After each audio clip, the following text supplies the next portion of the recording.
In the town of Tarnów, where the cobblestone streets sang gently under iron-shod carts and the rooftops slumbered beneath clouds like pillows, there lived a child whose name had not yet been lost to time. The year was 1939, and though the world, beyond, had begun to stir with tremors of cruelty, within the modest Jewish quarter, life still hummed softly, like a lullaby whispered between ivy-wrapped windows. The boy's name was Elior. God is my light. A name chosen not for its splendor, but for its comfort, its quiet assurance in times both good and grim. He was 10 years old, slight of frame but quick of mind, with curls the color of chestnuts in October and eyes like morning rain clouds, grey, ever watching, reflective. His days were filled with simple joys, the scent of fresh bread from the baker's stone oven, the creak of wood beneath his feet as he ran across the old synagogue's floors, the muffled tales of old Abraham who sat by the fountain and spoke of lands beyond the Vistula River. But most of all, Elior loved the stars. Every evening, after the candles of Shabbat had been extinguished and the night had wrapped itself around the gables and chimneys like a woolen shawl, he would climb to the attic window and press his nose to the cold glass. There, he would whisper the names of constellations as though calling upon old friends, Orion, Cassiopeia, the seven shepherds. In the stars, Elior believed, resided stories too large for books and too important for grown-ups to tell. Then came the trucks. They rolled into Tarnów not with the fanfare of drums, but with the grinding monotony of boots and shouts, foreign, tongues that cracked like whips and uniforms that had no warmth. The Germans had arrived, and the quiet street where Elior lived forgot how to sing. At first there were whispers of curfews and ration cards, of Jewish businesses shuttered behind, nailed planks, and of children no longer allowed in schools. Then the whispers turned into lists, and the lists became names, and the names were people, neighbors, friends, mothers, fathers, vanishing like smoke from chimneys that did not belong to bakers. Elior's father, Avraham, was a tailor of little fame but great skill. His hands, lined with the years of thread and needle, could mend anything, except the fabric of the world unraveling around them. Elior remembered the night he saw his father weep for the first time. It was not a sobbing one associates with mourning, but a silent, breathless despair, like the slow collapse of an ancient bridge. And so, when the summons came, a stamped paper delivered by a boy no older than Elior himself, there was no wailing, no packing of trunks, just quiet, a silence so deep it echoed through the wooden bones of their house. "You must be brave, my son," Avraham said as he buttoned Elior's coat with shaking hands. "Even the smallest flame can defy the dark." Elior held that thought like a candle cupped in trembling palms as they were herded to the town square. From there, the cattle cars waited, vast, breathless, cold as forgotten tombs. Mothers clutched infants to their breasts, old men leaned on trembling canes, and children asked questions with their eyes alone. The ride to Auschwitz was a stretch of timeless grey.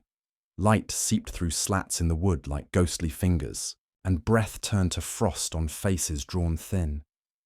Elior could no longer tell whether it was day or night, only that the stars, his old friends, were nowhere to be seen.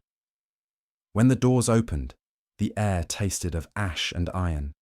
Elior did not know what Auschwitz was, nor why the men in black coats shouted in languages both cruel and clipped. He only knew that from the moment they stepped off the train, people stopped being people and became numbers, movements, shadows.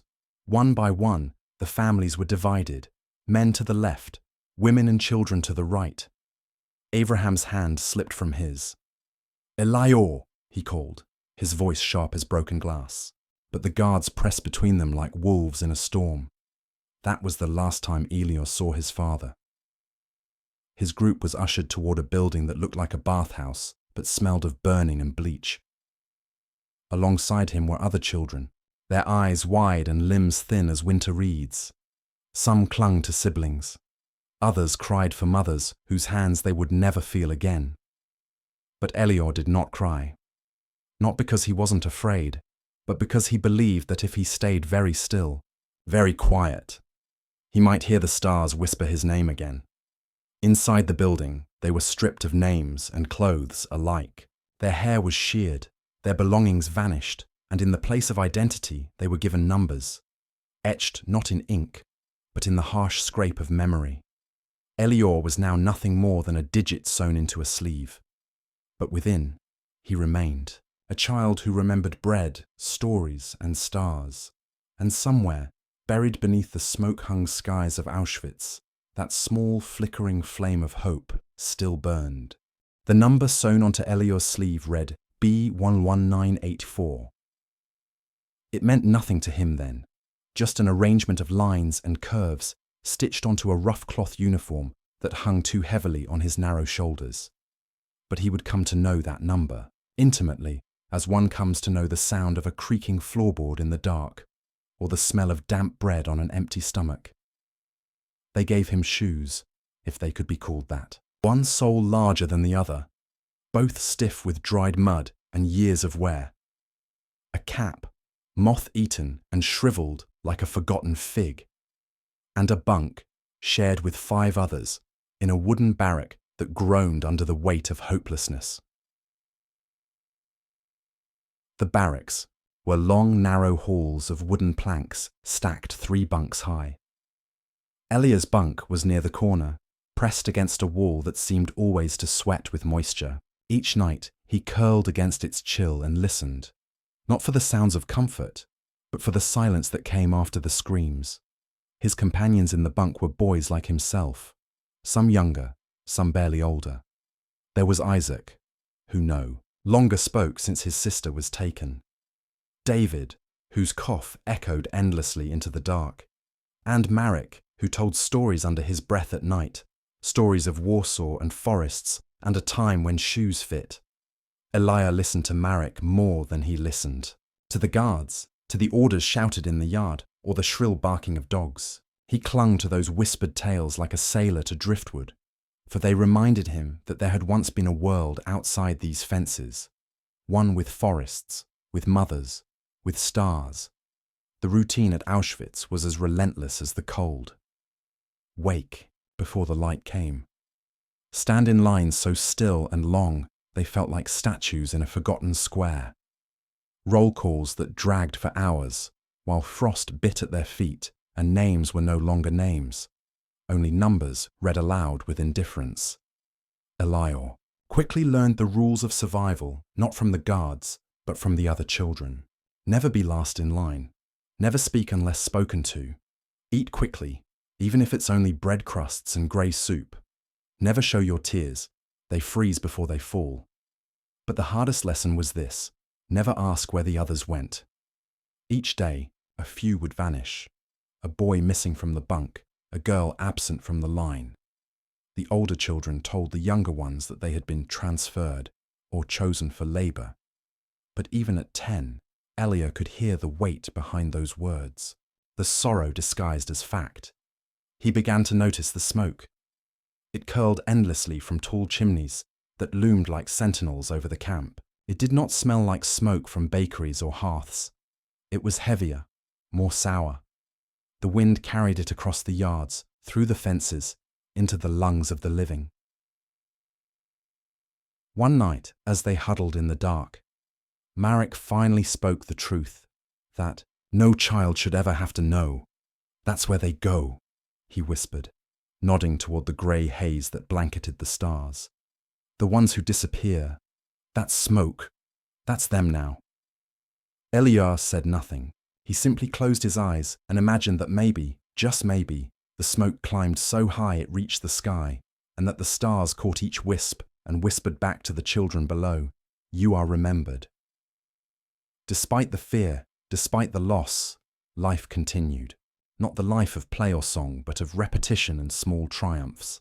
Hiding a crust of bread beneath a sleeve, helping a bunkmate rise from the floor, whispering a prayer when the guards turned away. One morning, Elior was chosen for labour, his Small hands were needed to carry stones, pointless stones, move from one place to another and then back again, in a routine designed not for purpose, but for punishment. The guards laughed as they watched children stumble under the weight, their breath forming puffs in the frozen air. Elior's back ached, his fingers bled, but he did not cry. He remembered his father's words, "Even the smallest flame can defy the dark." He repeated them like a spell, a quiet chant to keep the cold from swallowing him whole. And sometimes, just sometimes, there were moments that felt almost like grace. An older prisoner, a man with hollow cheeks and a crooked back, once passed him a piece of potato under the guard's nose. No words were exchanged. Just the food, the brief meeting of eyes, and a nod.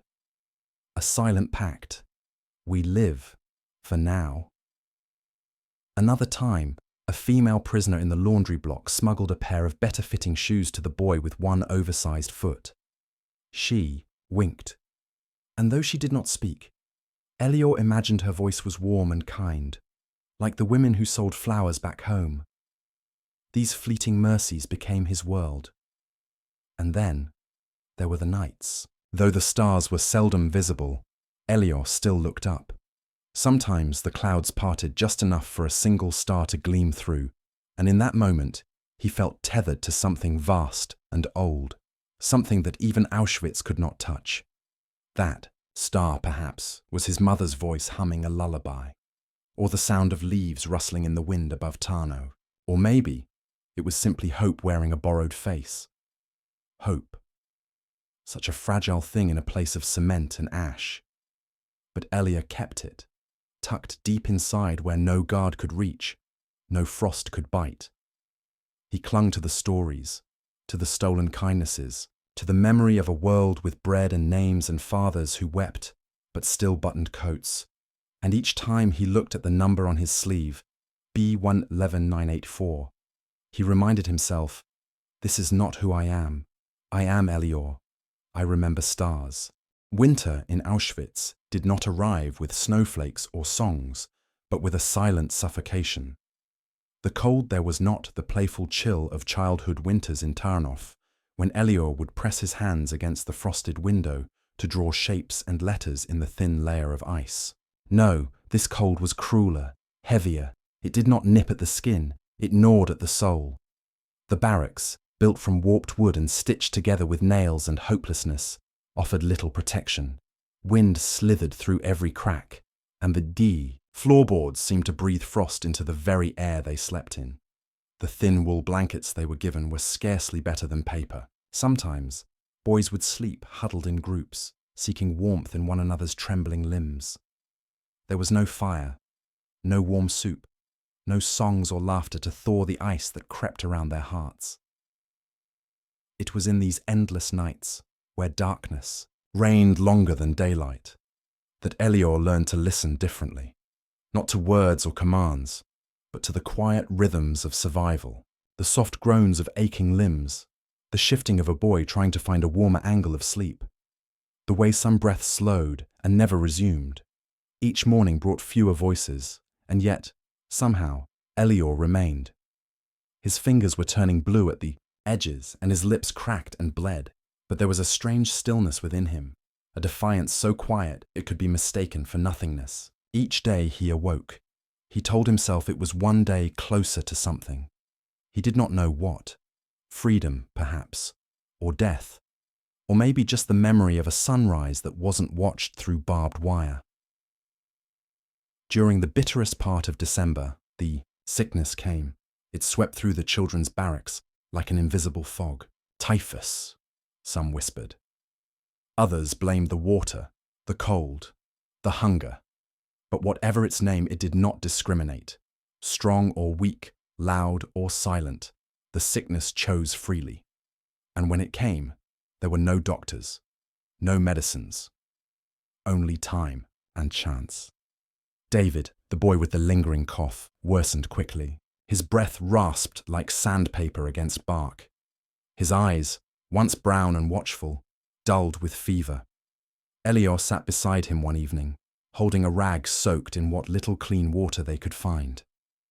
"I dreamed of apples," David murmured. Elior leaned closer, unsure if he had heard correctly. "Red ones," David said again, "like the kind my grandfather used to bring home in a sack. So many they'd spill onto the floor." Elior closed his eyes. He could almost smell them. Those sweet, earthy apples that bruised so easily, but tasted of everything warm and golden. "Next time you dream of apples," Elior whispered, "save me one." David didn't respond. He never woke again. The next morning, his body was carried out by 2 older boys. There was no ceremony, no prayer, just another empty space in the bunk. Marek scratched a small mark onto the wood beside David's spot, just a line, a quiet remembrance. "We keep count," he said, "so we know they lived." Elior started making marks too. One for David, one for Isaac, who vanished after being taken to the infirmary. One for Yael, the smallest girl in their line, who never returned from roll call. The marks grew slowly, carved with nails, splinters, or small stones smuggled from the labor yard. It was not much, but it was something. Then came the rumors. Whispers of a Red Army approaching, of guards growing more frantic, orders becoming harsher, routines disrupted. Some said the war was turning. Others dared to believe that liberation was near. But in Auschwitz, even hope had to be rationed. The guards' tempers grew sharper. Punishments came faster, and still the children marched in circles, carried stones, scrubbed floors already clean, and stood in lines that never seemed to end. One day, as the snow fell in brief, miserable flurries, a boy named Ulik collapsed during labor. He had been strong, one of the tallest among them. He didn't stir when the guard kicked at his side. Elior and Marek dared not move, dared not flinch. To help him was to draw attention. To draw attention was to invite the stick. That night, Elior wept into his sleeve. Not loudly, not with sound, but with such a depth of grief that it felt like the world itself had turned inside out. Ulik's mark was carved beneath the others, smaller, as if the sorrow had no strength left to press harder. Still, there were moments when the human heart reached through the darkness. On the edge of the workyard, behind the barracks used by older prisoners, Elior once glimpsed a violin.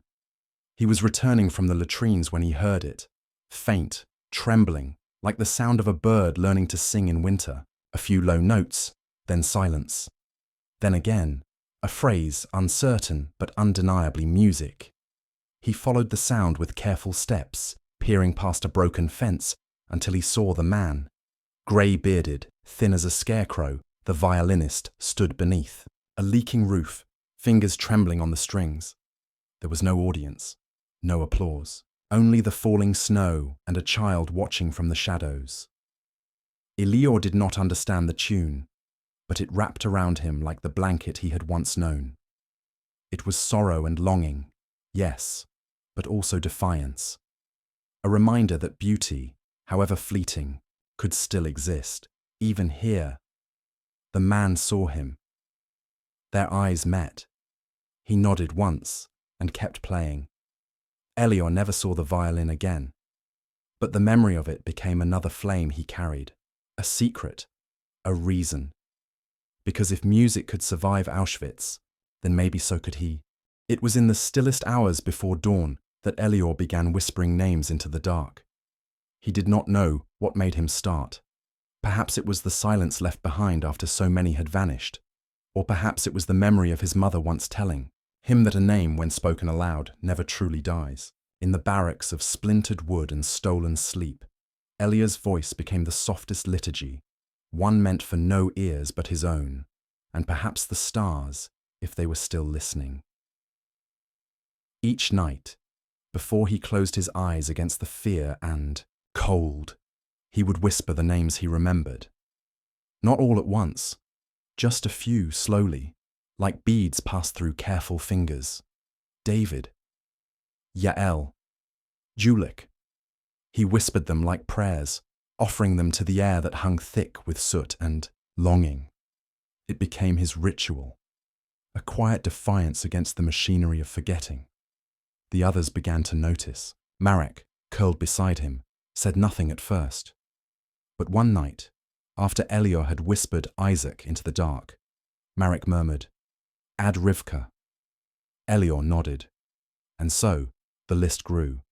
Each name became a thread in an invisible tapestry, one woven in the hush of twilight and the breathing of sleeping children.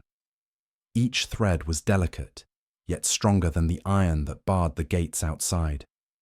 By then, the snow had hardened into an icy crust, and the air bit with sharper teeth. Frost gathered on the inside of the barracks like lace woven by ghosts. Children wrapped their arms around each other, not just for warmth, but for proof. Proof that they were still real, still there.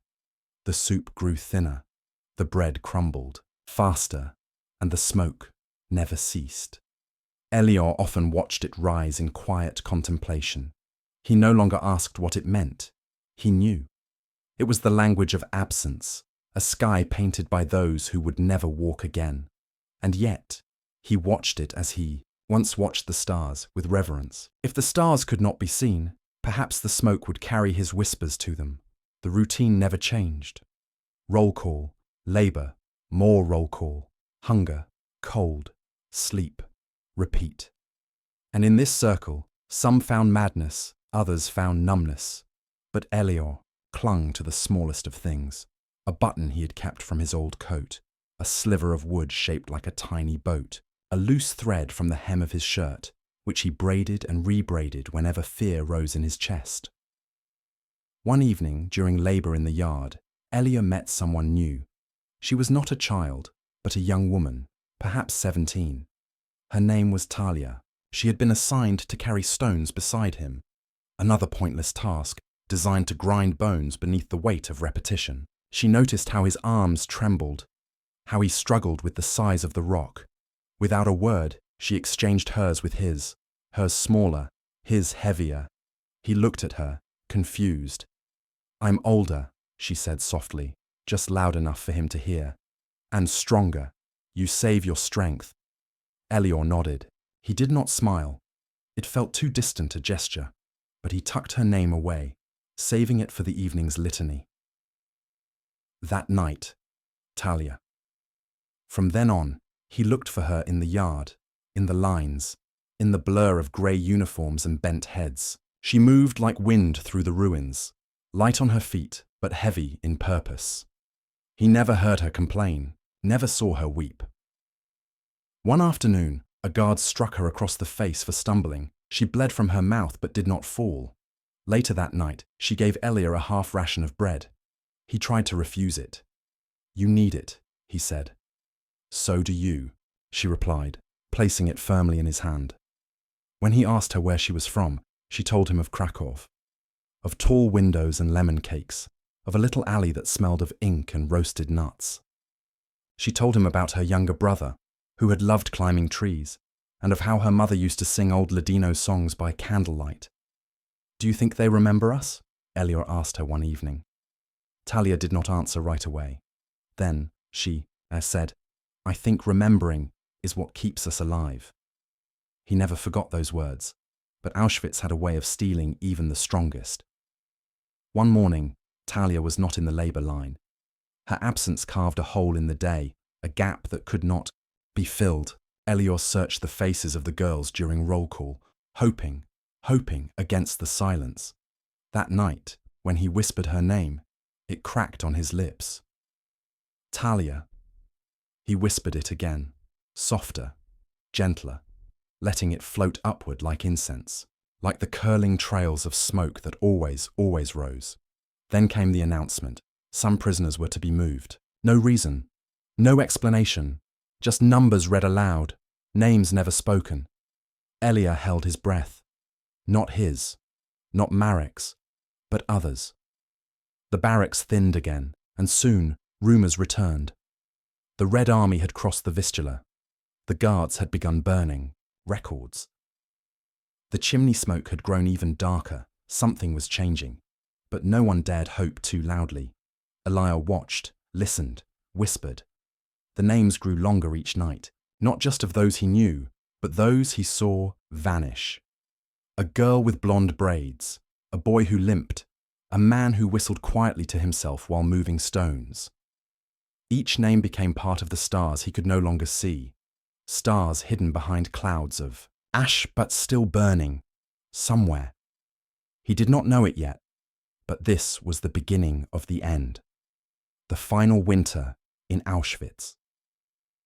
The last season where children whispered the names of the lost and held on to the belief that someone, somewhere, would remember them. There was a wall in Auschwitz that Elior passed every day on his way to the labor yard. It was not marked by signs, nor guarded more heavily than the rest. Yet something about it made his breath catch whenever he neared it. Perhaps it was the stillness of it, or the shadows that gathered in its corners. But mostly, it was the shoes, hundreds of them, worn, torn, piled in silence at the base of the wall. There were boots with buckles, slippers dulled by dust, sandals with broken straps, and children's shoes, small ones, with faded laces and curled toes, lined beside one another like forgotten dolls. Elior had first seen them on a grey morning, just after the snow had melted into dirty slush. A breeze had lifted the scent of damp leather and earth, and he had turned to see the heap, half concealed behind a half-collapsed fence post. He froze, not because he understood all of what it meant, but because something inside him recognized it without needing to be told. He approached no closer. Others passed without looking, without acknowledging what sat at the wall's base. Perhaps they had grown used to it, or perhaps they dared not name what those shoes had once belonged to. But Elior saw them each day, and each day they looked a little different, not in form, but in presence, as if they were watching, waiting. He began to whisper their names too, not the real names, those had long turned to dust, but the imagined ones.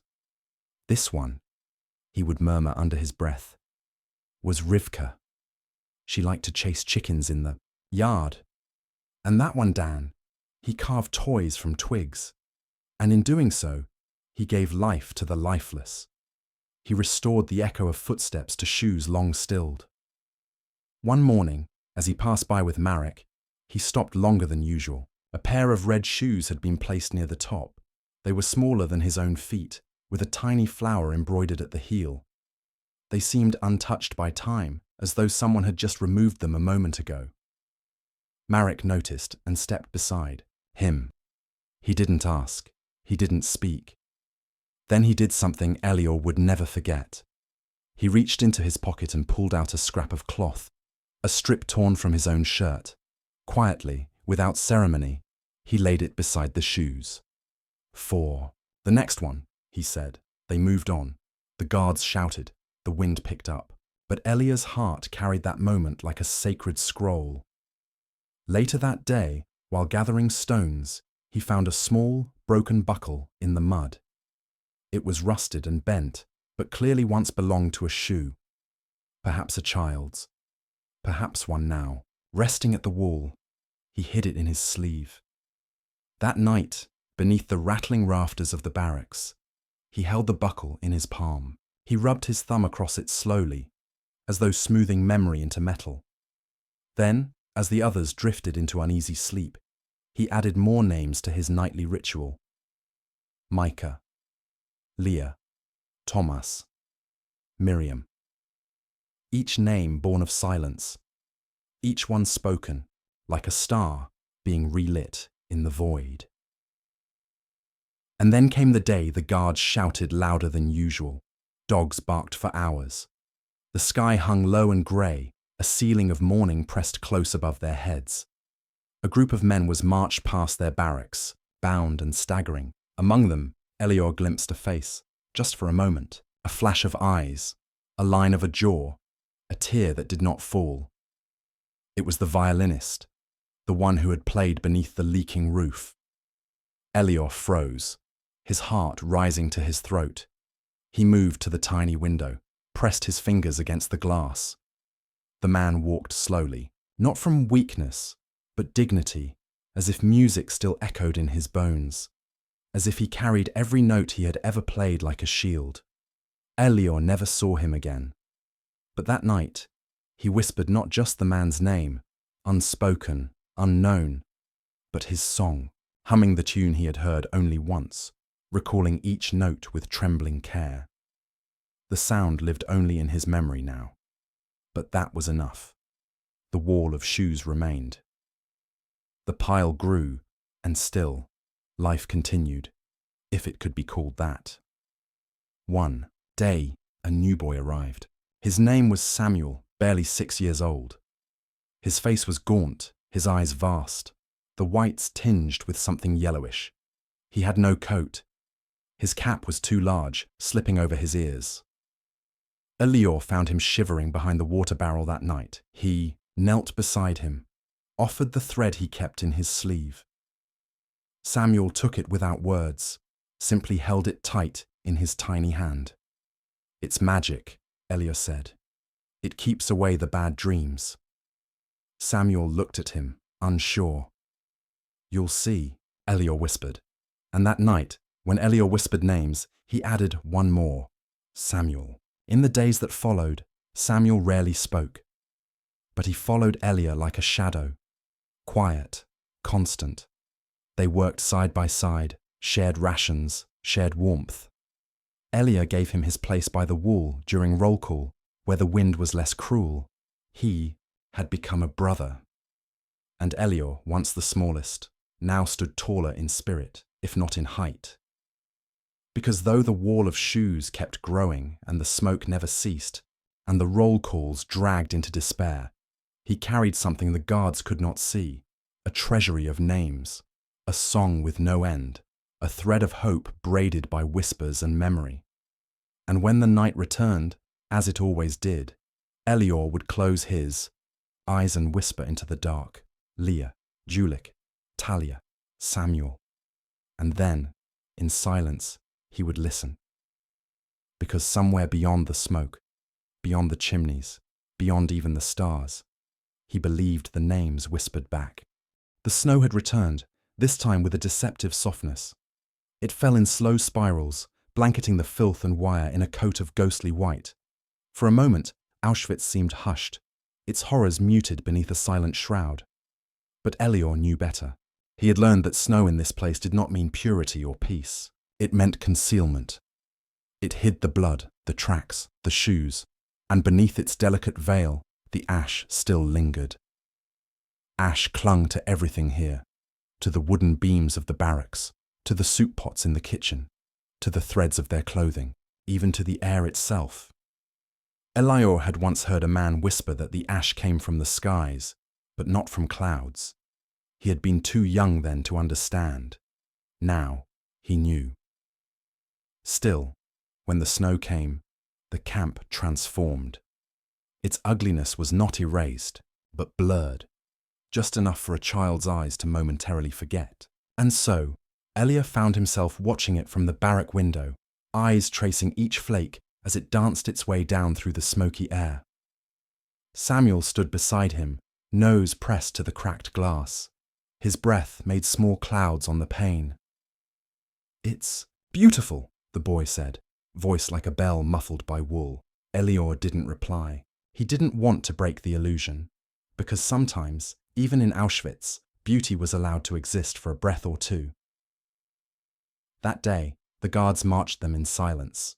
No shouts, no dogs, just the crunch of snow beneath boots and wooden shoes. The labor was lighter, shoveling paths, clearing ice from walkways, stacking firewood that would never warm the children's barracks. Elior found the work oddly calming. He liked the rhythm of it, the scrape of the shovel, the movement of arms, the small puffs of steam from their mouths like invisible songs.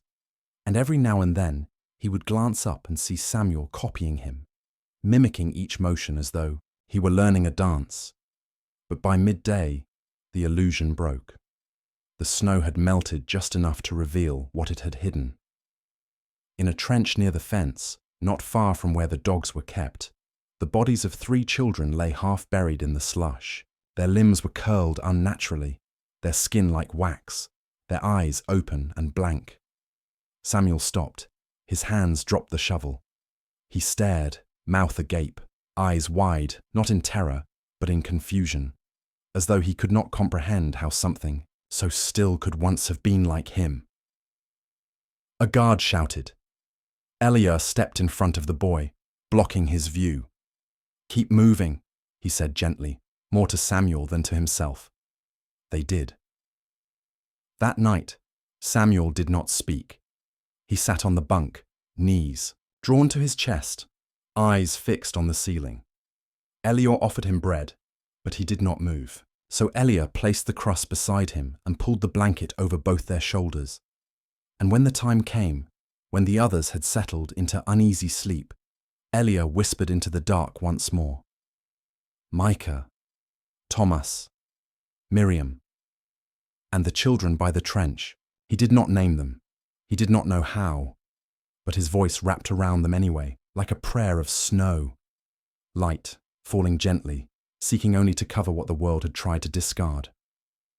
The following day brought news. The guards spoke in lower voices now. They held meetings at strange hours. Some wore expressions Elior had never seen before. Not rage, but something closer to uncertainty. Fear, even. Marek had noticed it too. "They're scared," he said one evening, as they ate the thin stew. "Something's happening." Elior nodded.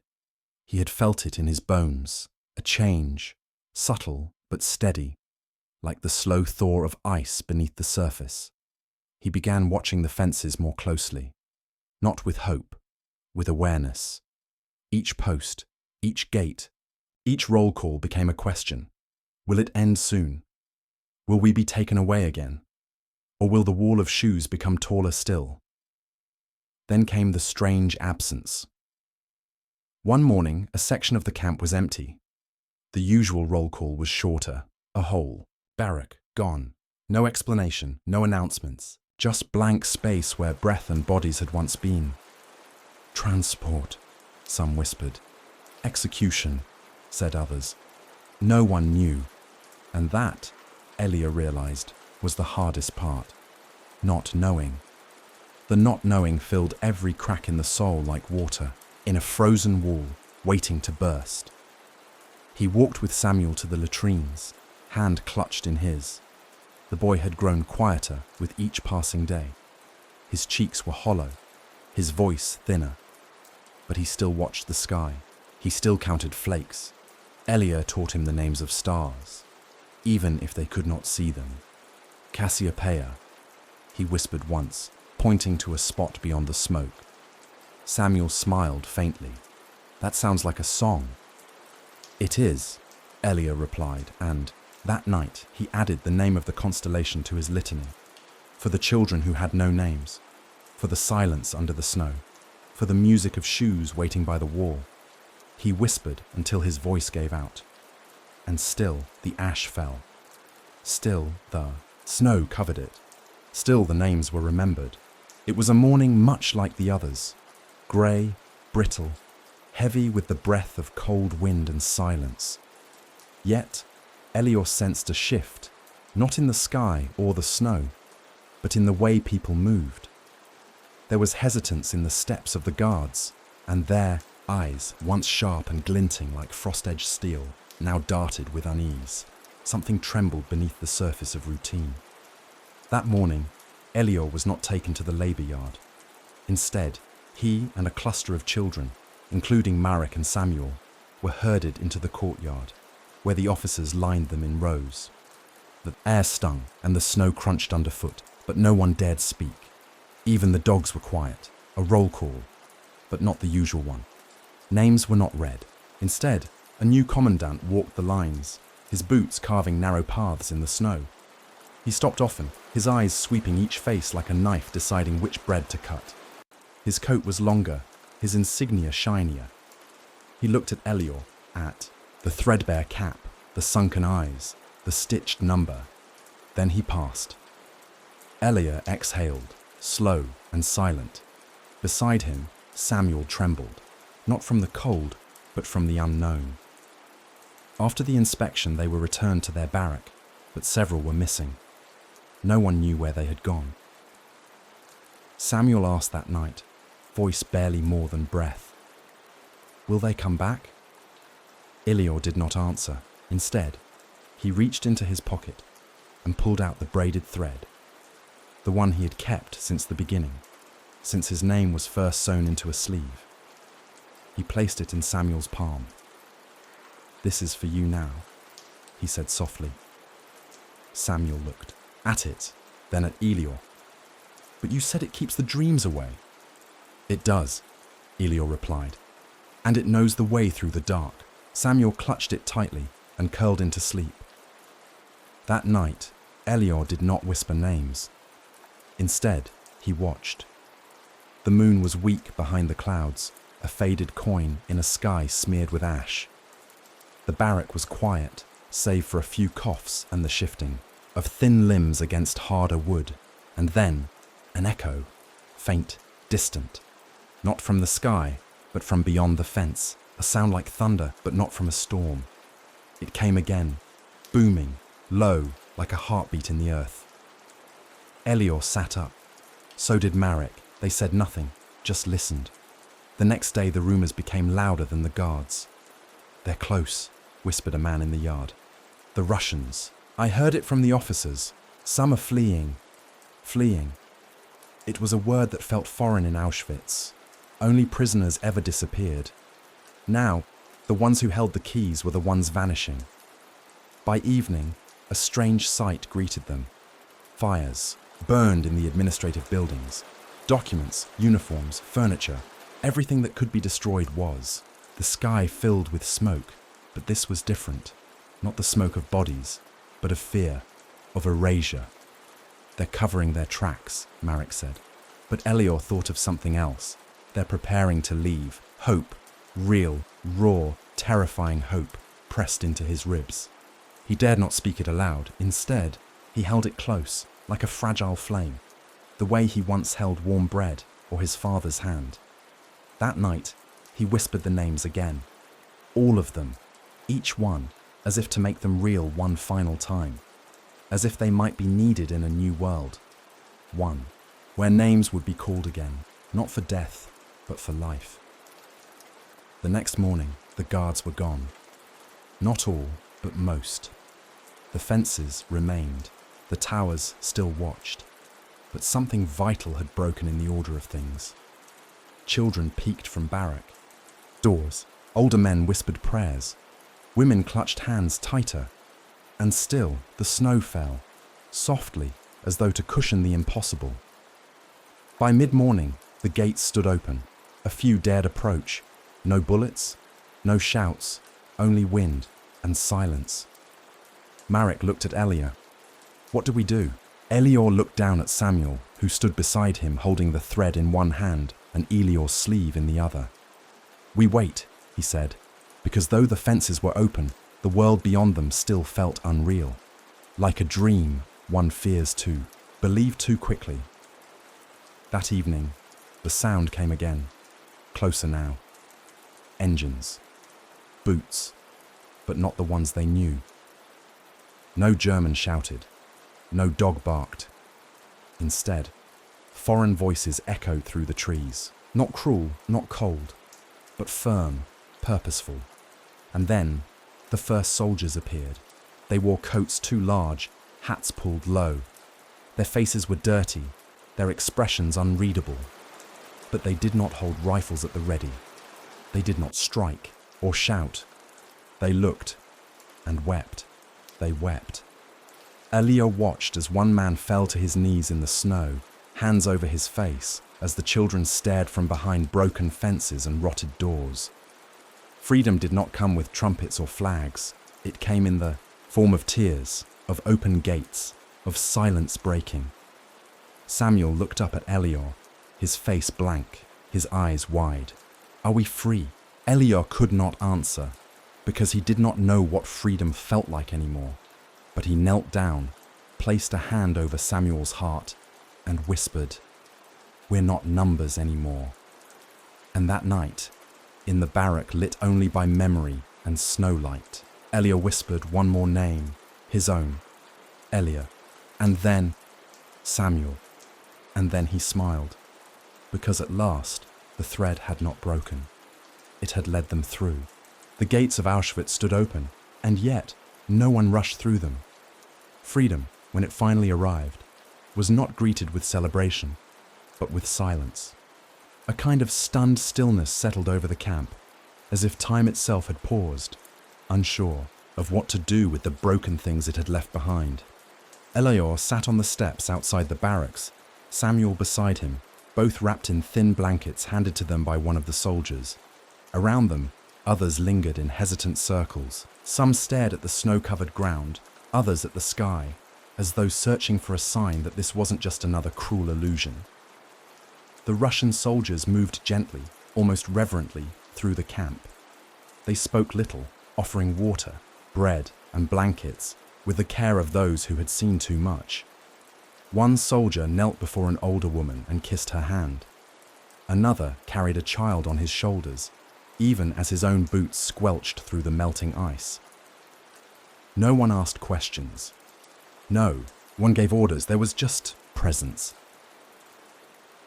Elior didn't eat the bread at first. He held it in his lap, unsure. The smell, real, fresh, was too powerful, too different from the dry, sour crumbs they'd grown used to. His stomach, long accustomed to emptiness, seemed uncertain. What to do with abundance? Samuel, however, devoured his piece quickly, then leaned into Elior's side, his body warm despite the cold. "Is this what the end feels like?" the boy asked quietly. Elior didn't answer, because this, whatever this was, didn't feel like an end. It felt like the space between things, like standing in a doorway too narrow to see what lies ahead. By the third day, the sick and the dying were moved to warmer quarters, some into field hospitals, hastily set up by the soldiers, others to rooms where stoves burned hot and water no longer froze in the basin. Elior and Samuel were taken to one such place, a stone building near the edge of the camp where light filtered softly through broken shutters. The beds there had real blankets. There was even a mirror. Elior saw his reflection for the first time in months. He stared at the face before him, thin, almost ghost-like. His cheeks were hollow, his curls matted, and his eyes older. Not in the way of birthdays past, but in the way of sorrow carried. Samuel stepped beside him, and together they looked into the mirror. "We don't look like brothers," the boy said. "No," Elior agreed, "but maybe we are anyway." In the days that followed, doctors came, foreign ones, speaking languages Elior had never heard. They examined bones, checked lungs, measured fevers. They asked names. Sometimes Elior could answer. Sometimes he could only whisper. When asked his age, he paused before saying, 11. It didn't feel right. He had not aged in the usual way. He had survived, endured, and changed. But grown? No. Time had not moved forward inside the camp. It had only pressed down. One morning, Marek appeared at the door of the stone building, a bowl of soup in his hands and a grin too large for his thin face. "They say we're being moved," he said, eyes bright.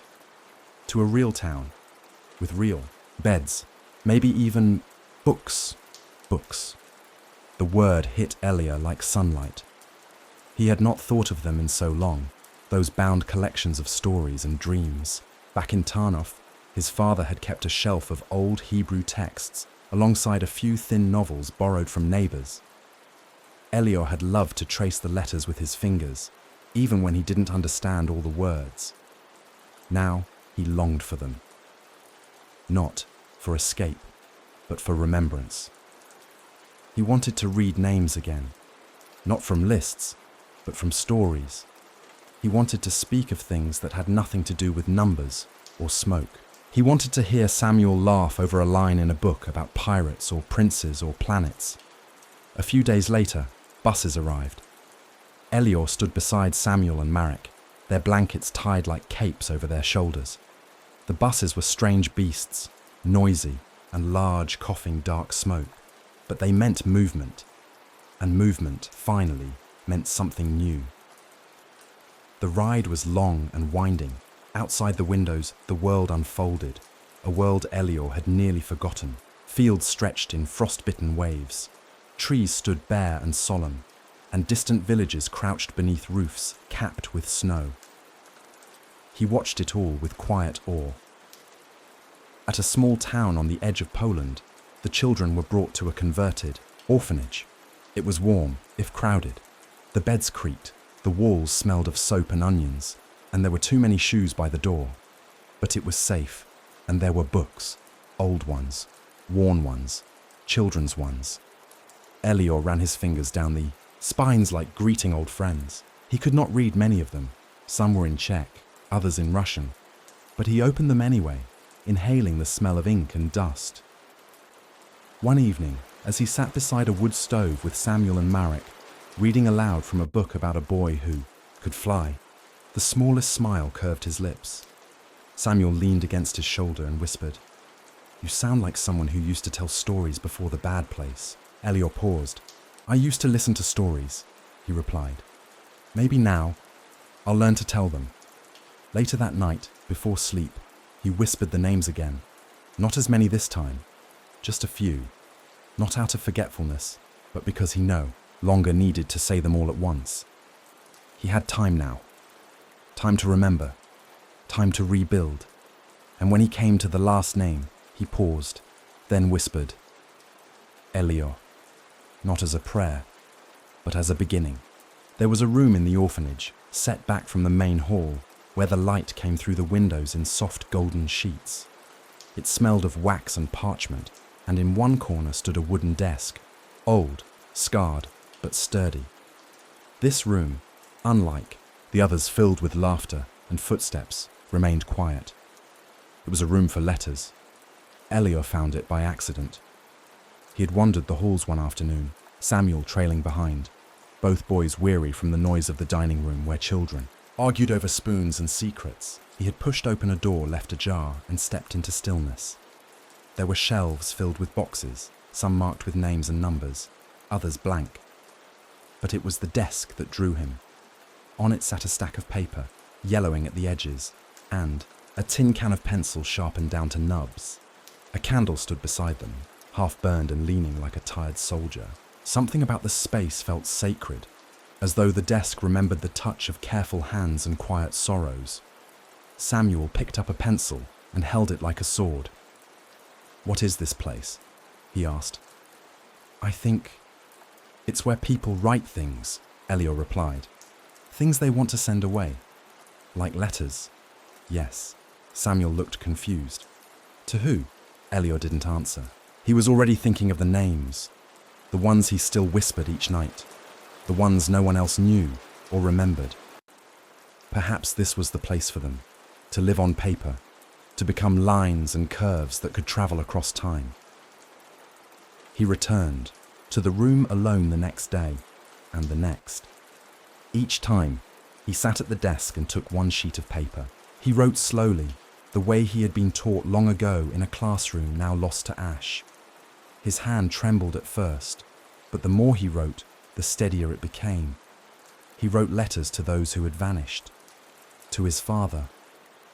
"I remember your coat, the way you said my name like it was a promise." To Talia. "You gave me bread when I had none, and you made the cold feel like less." To the violinist, "Your song still hums inside me, even though you never spoke." Each letter ended with his name. Not B11984, but Elior. He folded the pages carefully, stacked them beneath a loose floorboard he had found under the desk. It became his secret archive, his own library of the remembered. No stamps, no envelopes, just memory inked into silence. One day, he showed Samuel how to write his name. The boy gripped the pencil tightly, tongue poking from the side of his mouth. As he copied each letter, Samuel, he grinned when it was done. "I'm real now," he said. "You always were," Elior replied. "But now I can prove it." They laughed. A soft, unsure laugh, like a tune played on an unfamiliar instrument. But it was laughter nonetheless, And in the quiet room with the wooden desk, that sound seemed to echo with light. As spring crept into the village, the snow began to melt, revealing paths long hidden. Children played in the muddy yards, their boots kicking through puddles and old leaves. Crocuses peeked through the soil, stubborn and shy. One afternoon, a woman arrived at the orphanage. She wore a coat too large for her frame and carried a satchel filled with paper and pens. She introduced herself as Mrs. Adler, a writer, collecting stories of the children. Not just for records, she explained to the headmistress, for memory, for the world. She asked questions, kindly, gently. Most children spoke eagerly, eager to be heard. Some were shy, some refused. Elior listened from the staircase. When she asked if he would speak, he hesitated. Then slowly, he nodded. She led him into the room with the wooden desk. He sat. She did not open a notebook or raise a pen. Instead, she said, "Tell me about one person you remember." Elior thought of many, but one rose above the others. "Talia," he said. "She carried my stone." Mrs. Adler's brows lifted gently. "Tell me." And so he did. Not just about Talia, but about the wall of shoes, the violinist, the thread, the boy who dreamed of apples, the cold that never left. When he finished, the room was silent. Mrs. Adler did not cry, but she placed her hand gently over his and said, "I will remember them too." Later, she asked if she could see his letters. Elior hesitated. They felt sacred, private. But something in her voice, her eyes, said she would honor them. He lifted the floorboard and handed her one. She read it slowly and then asked for more. Over the next weeks, his letters were copied, carefully preserved, not altered, not edited, just saved. "You are a writer," she told him one day. He shook his head. "I just remember." "That's where all writing begins," she said. That night, Elior sat at the wooden desk, candle flickering beside him. He took a fresh page and began a new letter, not to the lost, but to the living. "To those who will never know the names," he wrote, "but who must carry them anyway." He wrote of stars, of threads, of how even ash can carry light, if it's remembered gently. And when he signed his name, he added something new, Elior, child of Tarnon, who once whispered into the dark. Part 10. The Library That Grows in Silence. Word count, 1102. In a quiet corner of the orphanage, just beyond the dining hall and the rows of sleeping cots, a small library began to take shape. It started with a single shelf, one brought in by a schoolteacher from the village, who had heard of the children that remembered too much. Upon that shelf were a dozen books, worn and weathered, their pages smelling of time. Elior discovered it one morning when looking for Samuel. He found the boy curled up beside the shelf, legs folded like a bird, cradling a book with wide, careful eyes. "What are you reading?" Elior asked. Samuel didn't look up. "It's about a bear," he murmured, "one who got lost in the woods." Elior sat beside him and reached for a book of his own. It was one he had seen before, back in Tarnov, though he couldn't recall where. The cover was blue, the corners bent, the title faded into ghostly print. He opened it slowly, letting the paper rustle softly between his fingers, and for the first time in many months, he read not from sorrow, but from joy. It became a habit. Each afternoon, after the lessons finished and the soup bowls were cleaned, Elior would retreat to the library. He would sit cross-legged by the window and read aloud to Samuel, and sometimes to Marek, and sometimes to any child who wished to hear. He read of forests and fireflies, of ships that crossed invisible oceans, of dragons that feared the dark, and children who found their way home. In time, other books were donated. Villagers brought them in cardboard boxes and cloth sacks, placing them quietly on the growing shelves. Some were in Polish, some in German, a few in French or English, A kind woman from the Red Cross brought illustrated books and fairy tales translated from distant tongues. The children touched them as one might touch a holy relic, with awe, with reverence. Elior began organizing them. He arranged them by shape and story, creating sections. Animals, adventures, things that fly. He wrote labels with a careful hand, sometimes asking Samuel to help draw the letters. He made bookmarks from torn fabric and placed them between the pages of his favorites. It was not long before someone noticed. The headmistress, a tall woman with tired eyes but a voice soft as velvet, stepped into the library one afternoon to find Elior reading to a circle of 6 children. She stood quietly at the doorway, arms folded. When the story ended, she approached him. "You've made this place yours," she said. Elior nodded. "Would you like to keep it?" she asked. He looked up, uncertain. "I mean," she continued, "would you like to take care of the books? Be their guardian?" He felt a warmth rise in his chest, unfamiliar, but welcome. "Yes," he said. From that day forward, Elior became the keeper of the library. It was not an official title. There was no badge, no ceremony. But the other children began to treat him differently.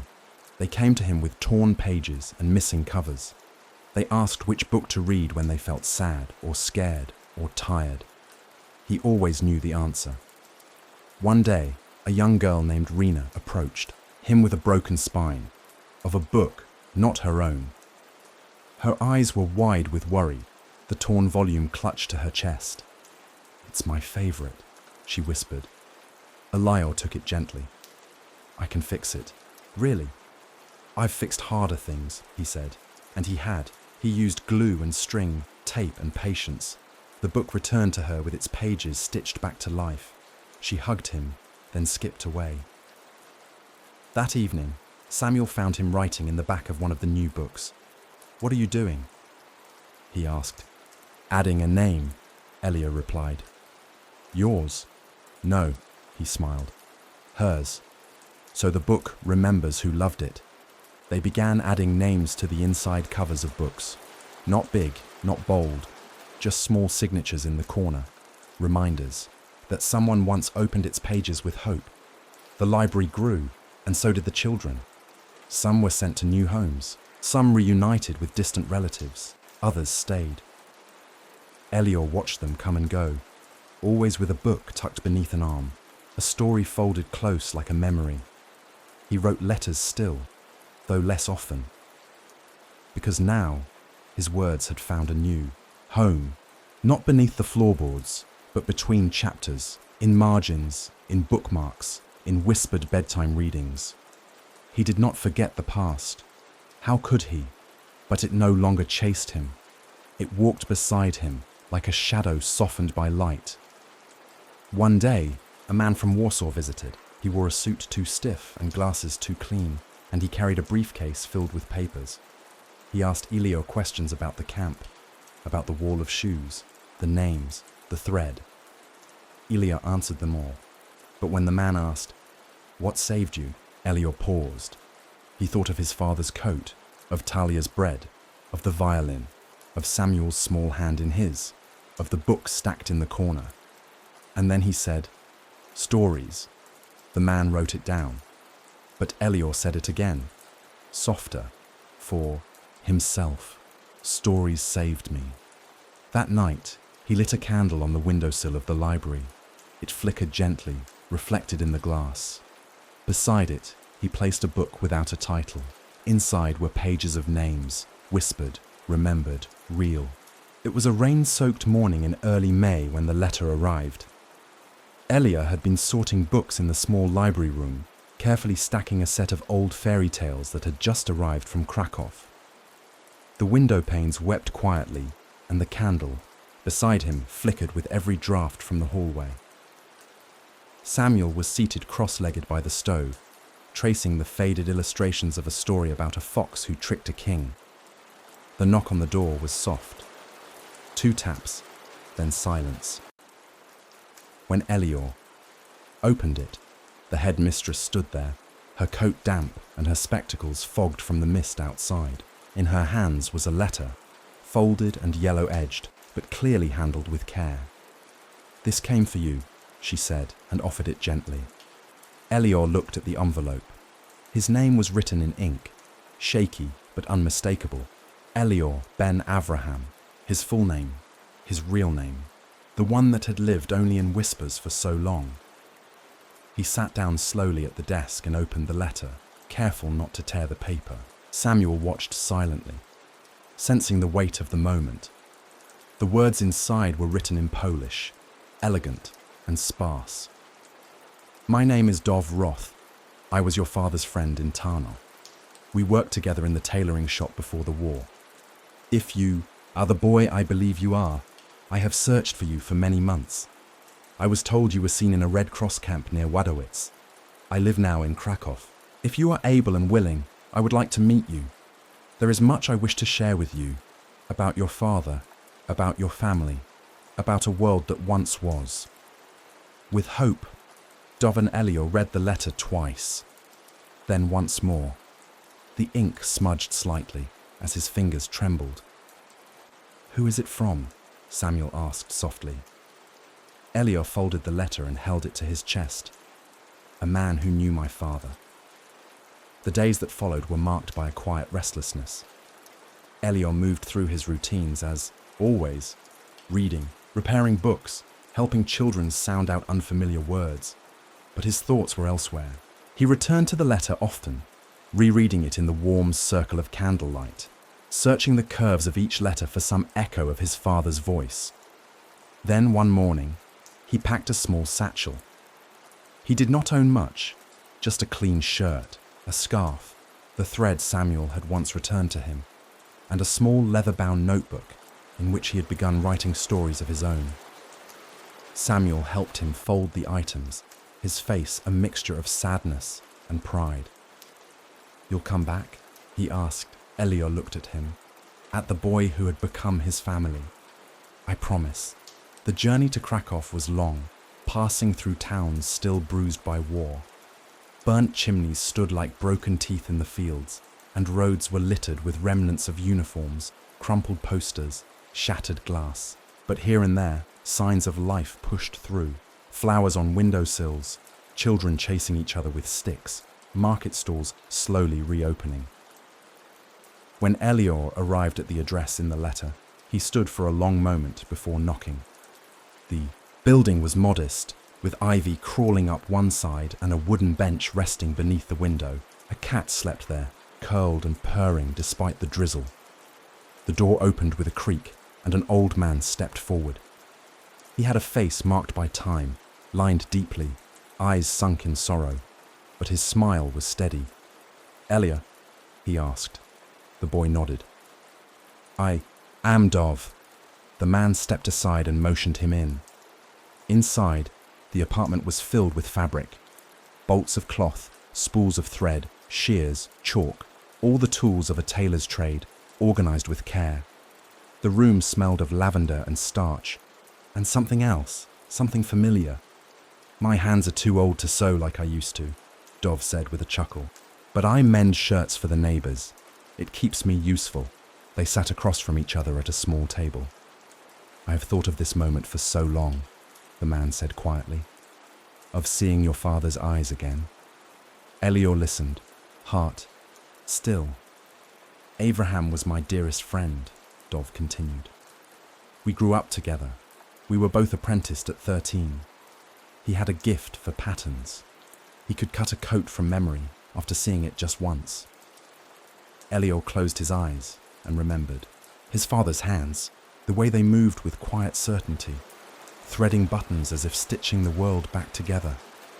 "He never stopped speaking of you," Dov said, voice thickening. "Even in the darkest days, his last words to me, he said, 'Make sure someone remembers him, that he knows he was loved.'" Elior didn't cry, not right away, but something inside him softened, as though a frozen stream had finally begun to thaw. Dov showed him an old photograph, faded and cracked. It showed 3 men, arms over shoulders, squinting into the sunlight. One of them was his father, unmistakable even in blur. The quiet curve of his smile, the familiar tilt of his head. He carried this photo always, Dov said, until they took it from him. He passed it across the table. Elior held it like treasure. He stayed in Krakow for 3 days. They spoke of Tarnov, of the bakery with the poppy seed rolls, of the girl who sold newspapers and could whistle, like a bird. Dov told stories Elior had never heard, filling the spaces in his heart with laughter that was gentle and long overdue. On the final evening, Dov handed him a box. Inside was a pair of shears and a needle case, wrapped in a cloth embroidered, with a single name, Avraham. He would want you to have it. Elior nodded, unable to speak. When he returned to the orphanage, Samuel met him at the gate. "Did he remember you?" the boy asked. "Yes," Elior said, placing a hand on his shoulder. "And I remembered him." That night, he added a new book to the library. It was blank. He titled it, "Letters My Father Never Got to Read." And beneath the title, he wrote, "By Elior ben Avraham." The library, now warmed by the breath of early summer, had taken on the scent of dust, ink, and lavender soap. Its shelves were fuller than ever. Donations had come from nearby towns, from foreign volunteers, even from a small school in Vienna that had heard about the orphanage and its boy librarian. Elior dusted the spines gently each morning, as if waking the books from sleep. He moved among them like a careful keeper of relics, each one a story, each one a vessel, and among them all, tucked on the lowest shelf, was the one book with no ending. He had bound it himself. The cover was simple, cloth stretched over thin cardboard, sewn with leftover thread from Dov's parting gift. Inside, the pages were hand-cut, from paper scavenged from unused ledgers and wartime scraps. It wasn't beautiful in the way a book from a publisher might be, but it was something deeper. It was his. Its first pages were filled with letters. Then came sketches, small, rough drawings of things he remembered. The broken fence post near the barracks, the violinist's silhouette beneath the slanted roof, a child's shoe near the wall. These were not meant to impress. They were fragments, stitched together with care. But Elior did not write the ending. He couldn't. Not yet. "Books need endings," Samuel said one day, watching as Elior stared at the last blank page. "Otherwise they feel sad." Elior smiled faintly. Maybe some books don't end. Maybe they just keep listening. Samuel nodded as if considering a great mystery. Or maybe they wait until the reader is ready. The boy was wiser than he knew. That summer, the orphanage grew quieter.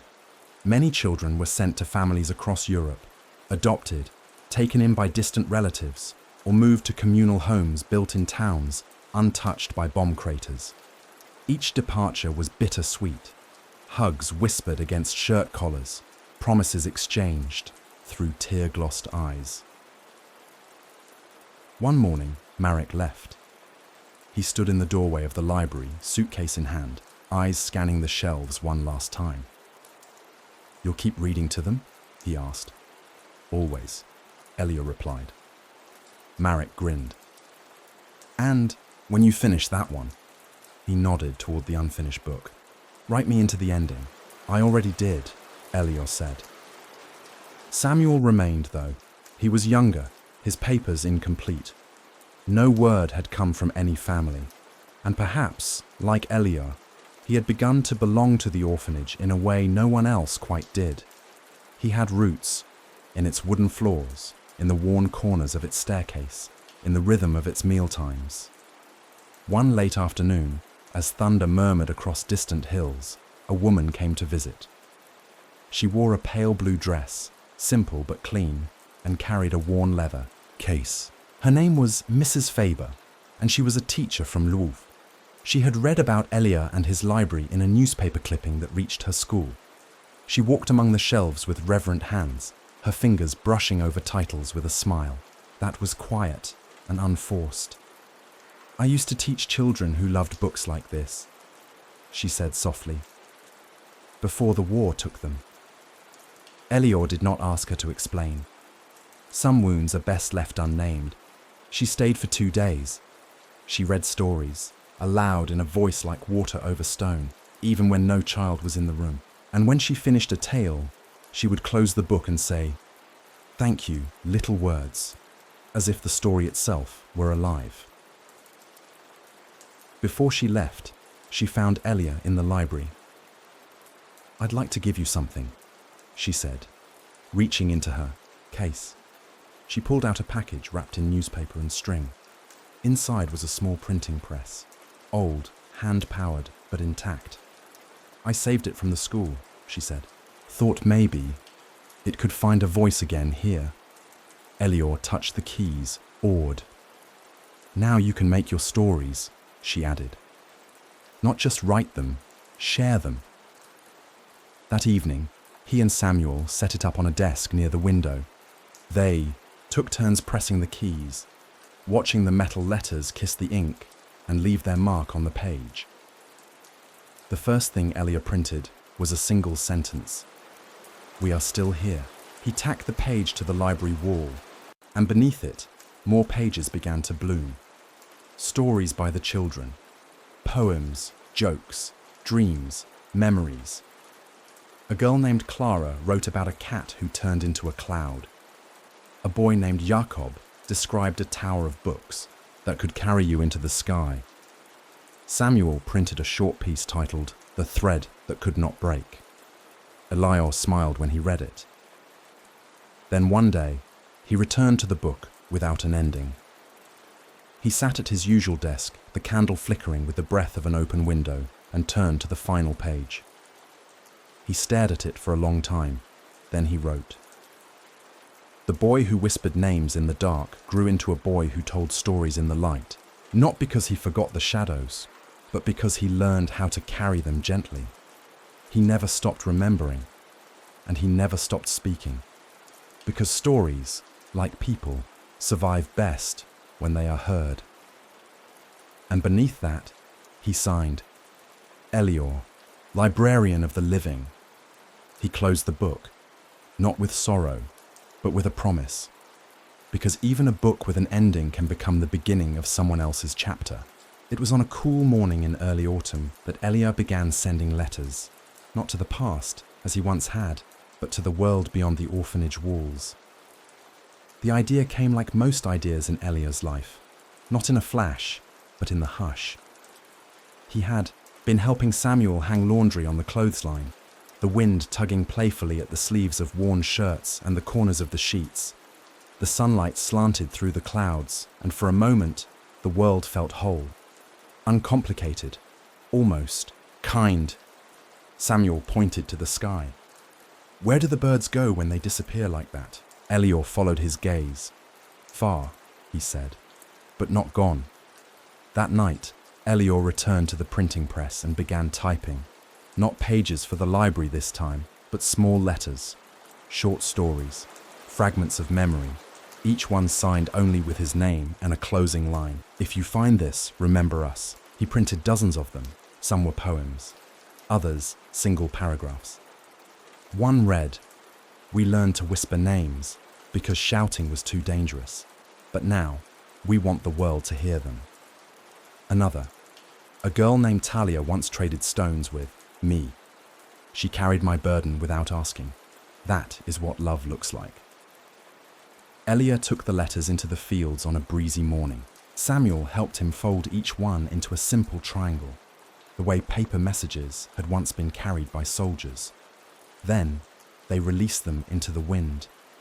Some caught quickly, lifting into the sky like startled birds. Others fluttered down into the grass, uncertain, as if reluctant to leave. Samuel laughed, chasing one across the hill. His laughter was light, real. It startled a nearby crow into flight. "Do you think anyone will find them?" he asked. Elior watched the wind scatter their words. "Yes," he said. "But even if they don't, the sky will remember." And the sky did. Weeks later, a package arrived from a school in Gdansk. Inside were letters, responses. A teacher had found one of Elior's messages on a park bench pressed beneath a fallen leaf. She had read it to her students. They, in turn, had written their own letters back. One said, "I didn't know your name before, but now I won't forget it." Another, "My grandfather was in the war. He never spoke. But maybe your words are what he wanted to say." They called him the boy with the whispering pages. Elior smiled when he read that, not because it felt like a title, but because it felt like truth. The letters kept coming. From Berlin, from Prague, from a village in Hungary where a farmer had found one nestled in the branches of an apple tree. Each one was different, yet somehow the same, a quiet reaching across time and space. A hand extended toward a boy who had once believed he might disappear without a trace. He began posting the responses on a wall in the library, one by one, tacked beside drawings and poems and newspaper clippings. The wall became a mural of voices, a choir of strangers saying, "We hear you." Samuel read them aloud sometimes, his voice clear and steady. One letter in particular moved him deeply. It was from a girl named Elise, age 9, who lived in a seaside town in Normandy. She had written, "When I read your letter, I told my little brother about you. He asked if the stars in Poland are different from ours. I said no because maybe we all share the same sky. Maybe that's why stories can fly so far." That night, Samuel placed that letter beneath his pillow. Elior, in turn, wrote her back. He began a new tradition, sending replies to every letter they received. He used the press to create beautiful messages and hand-colored the margins with colored pencils donated by a local artist. One of his letters said, "Dear Elise, the stars here are quieter, but they still shine. Sometimes I think they blink in rhythm with the hearts of children who have never met, but who somehow know each other anyway." The orphanage soon became known not only as a shelter for children, but as a house of stories. People came to visit, not just officials or charity workers, but ordinary folk, librarians, musicians, even a baker who brought bread shaped like books.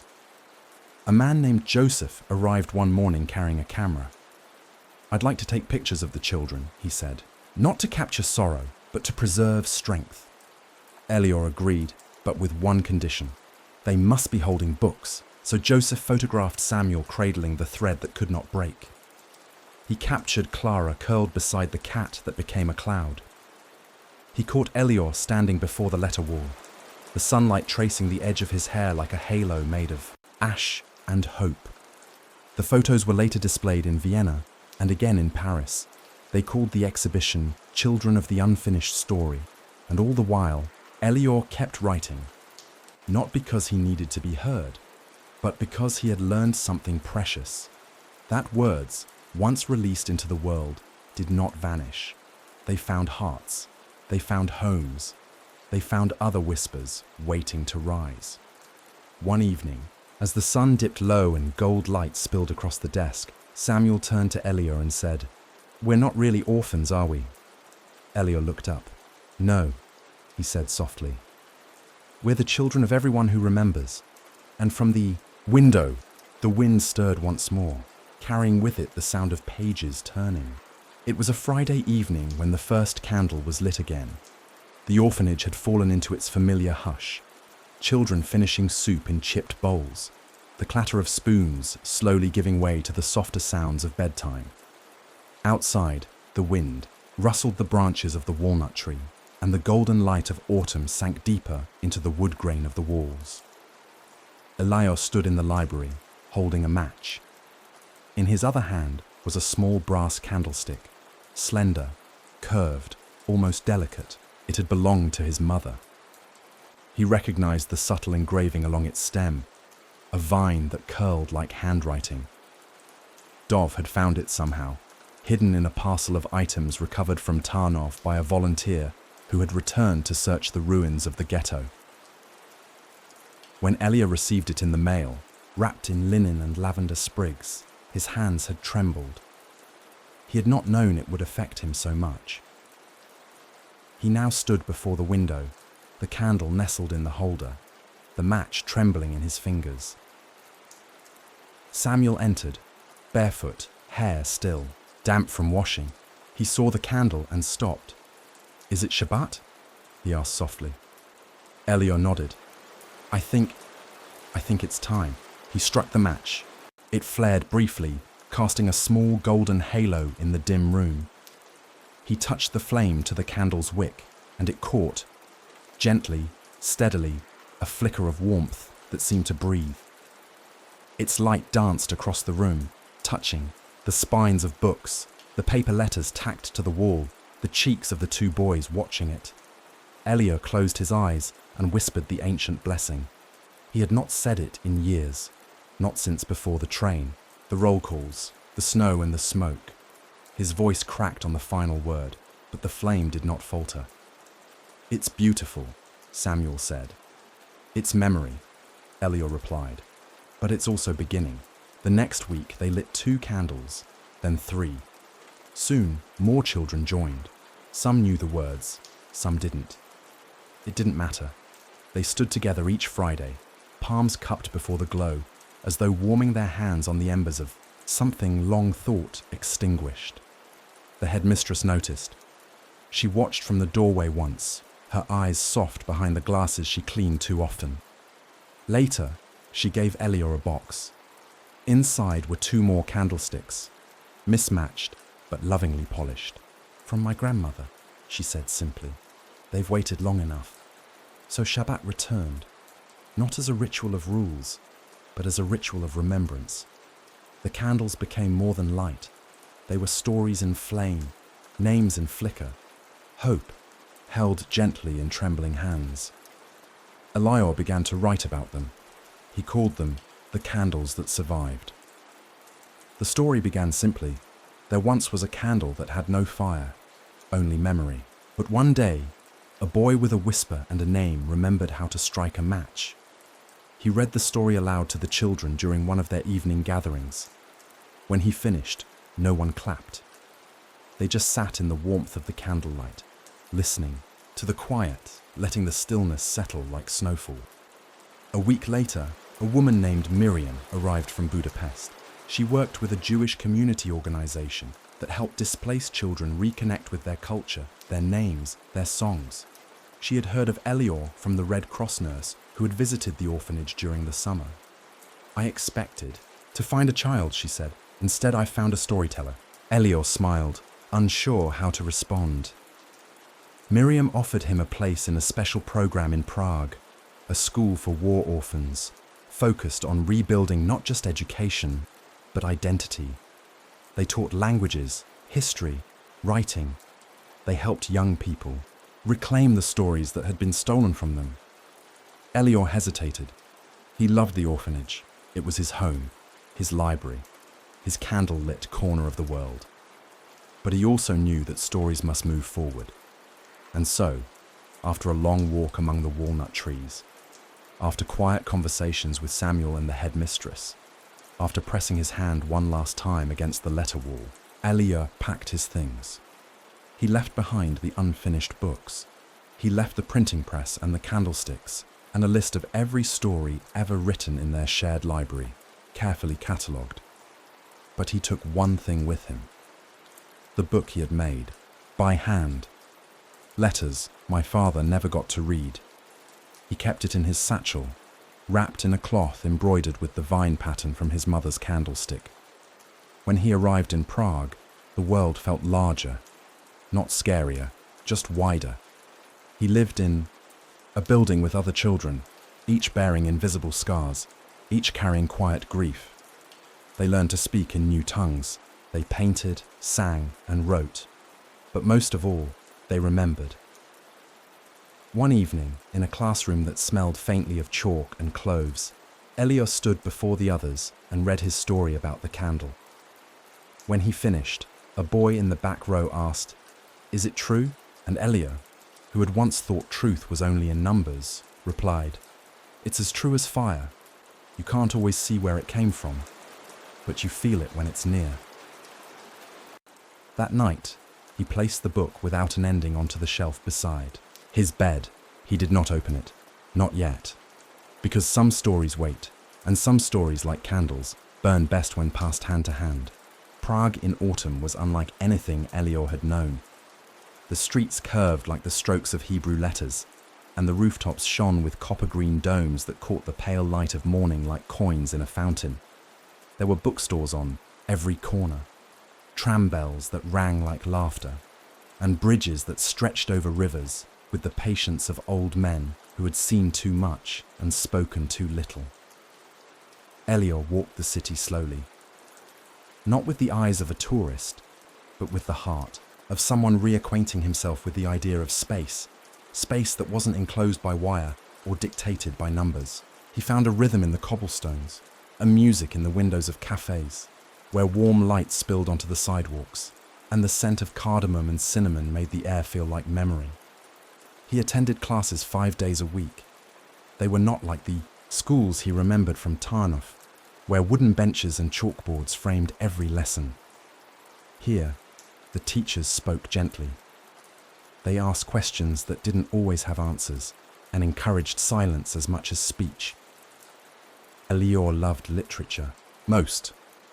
His teacher, a tall woman named Annalisa with a voice like turned parchment, assigned poems instead of essays. Sometimes, she said, we must write not to explain, but to remember. She noticed the care with which he handled the books. She saw how he underlined phrases lightly with a pencil, never ink, as if afraid to make the words bleed. 1. Afternoon. She pulled him aside after class. You've been holding a story, she said. I can see it behind your eyes. Elior lowered his gaze. I've already written it, he replied, but I'm not sure it's mine anymore. She tilted her head, then read it aloud. See if it still fits your voice. That evening, under the tall arched windows of the study hall, she hosted a reading. Only a few students came, bundled in scarves and soft anticipation. A tray of tea sat untouched on the table. Elior stood with the book in his hands, the one he had carried from the orphanage. Letters my father never got to read. He opened to the first page and began. His voice was soft but steady. He did not read quickly. He let the spaces between the words bloom, let the listeners breathe with him.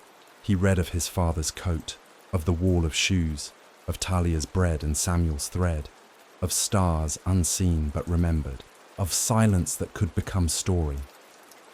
When he finished, the room did not applaud, but they did not speak either.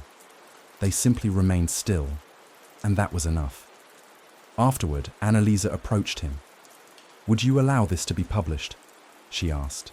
Not to make you famous, but so others might remember what you remembered. Elior hesitated. He had written those words for the ones who could no longer speak, but perhaps sharing them was the only way to make sure they were never silenced again. Yes, he said at last, but only if their names stay. They will, she promised. And so, the book was prepared, not by presses in grand cities, but by a modest printing house tucked between a bakery and a tailor's shop. The first edition was small, 40 copies, each bound by hand, the covers soft with textured cloth, the title pressed in gold leaf. Letters my father never got to read, by Elior ben Avraham. The name shimmered like morning dew.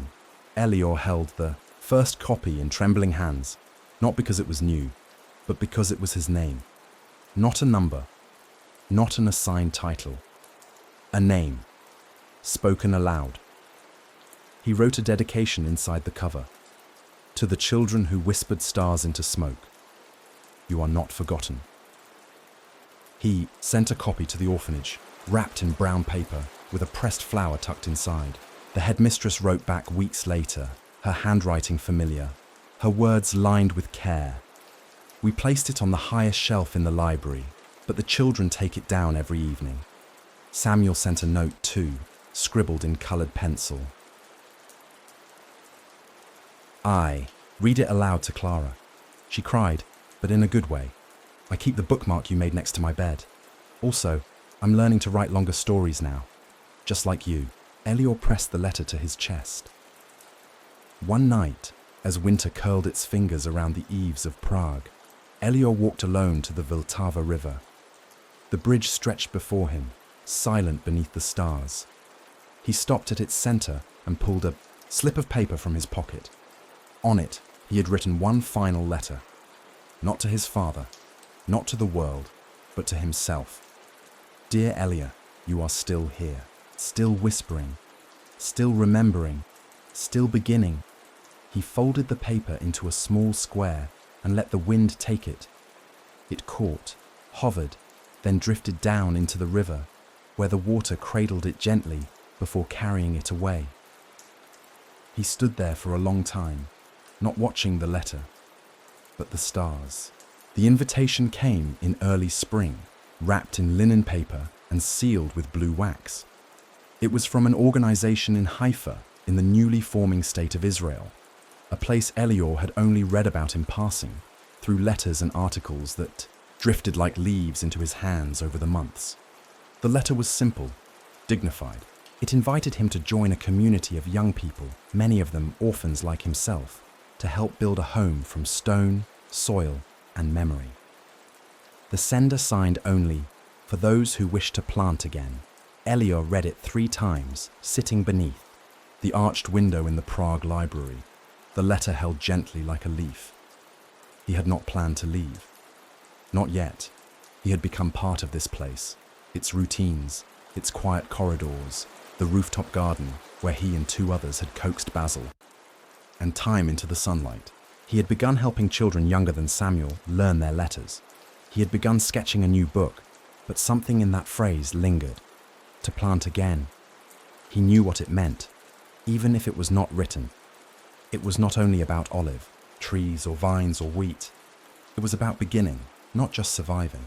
It was about placing hands in the earth, not to bury, but to root. He spoke to Annalisa.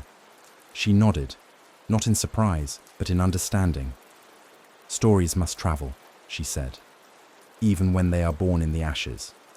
And so, Elior packed once, more, not with sadness, though he did press his hand to the bookshelves one final time. He left behind a journal of library records, letters for the younger students, and a copy of his book for Annalise with a simple inscription. "Thank you for reminding me that words have hands." Samuel wrote to him the day before he departed. "I am not ready to leave yet, but someday I will plant something too. Maybe not a tree, maybe just a small word, but I will tend it." Elior tucked that letter into his coat, close to his heart. The journey to Haifa was long and laced with uncertainty. Trains, boats, strangers speaking languages that curled and dipped in ways unfamiliar, but not unkind. He carried a notebook, as always, and filled it with small sketches. An old woman knitting by the window of the ship, a boy chasing birds across the deck, a lighthouse winking into the dusk. When the boat arrived, the air smelled different. It was warm, dry, filled with dust and citrus and the salt of the sea. The sun pressed down like a welcome, and the landscape rolled in ochre and olive and the deep green of stubborn life. He was met by a man named Ellen, no older than 25, with sun-browned skin and hands scarred from labor. "We are many. Things here," Elon said.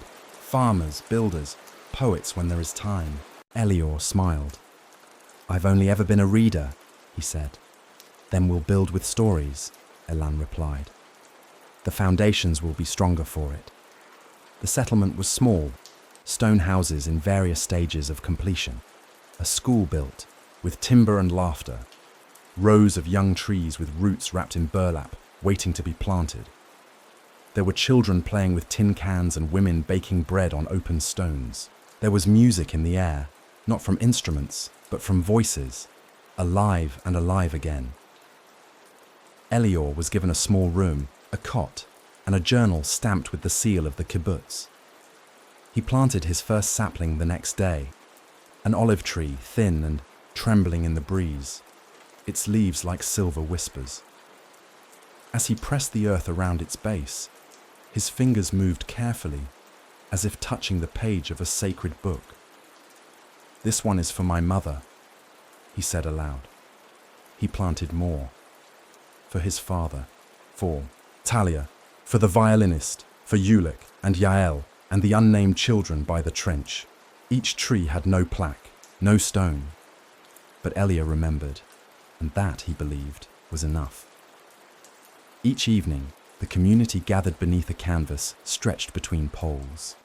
They drank tea and shared stories, not only of the past, but of the day's smallest joys. A chick hatched, a book found, a song hummed by someone who thought no one was listening. One evening, Ilan asked Elior to read from his book. He hesitated. Then, standing beneath the olive trees, lit by lanterns and fireflies, Elior opened to the letter he had written to his father long ago. He read it slowly, and when he finished, someone in the back said, "Read it again." So he did, twice more, and with each reading, the stars above seemed to draw nearer. That night, a young girl named Ruth came to him, clutching a book of her own. "Can you teach me how to make one?" she asked. Elior knelt beside her. "Yes," he said. "We'll start tomorrow." And they did. The days passed, then weeks. Letters continued to arrive, some from Samuel, now helping in a school in Hungary, others from readers who had found his book in libraries and quiet shelves across Europe.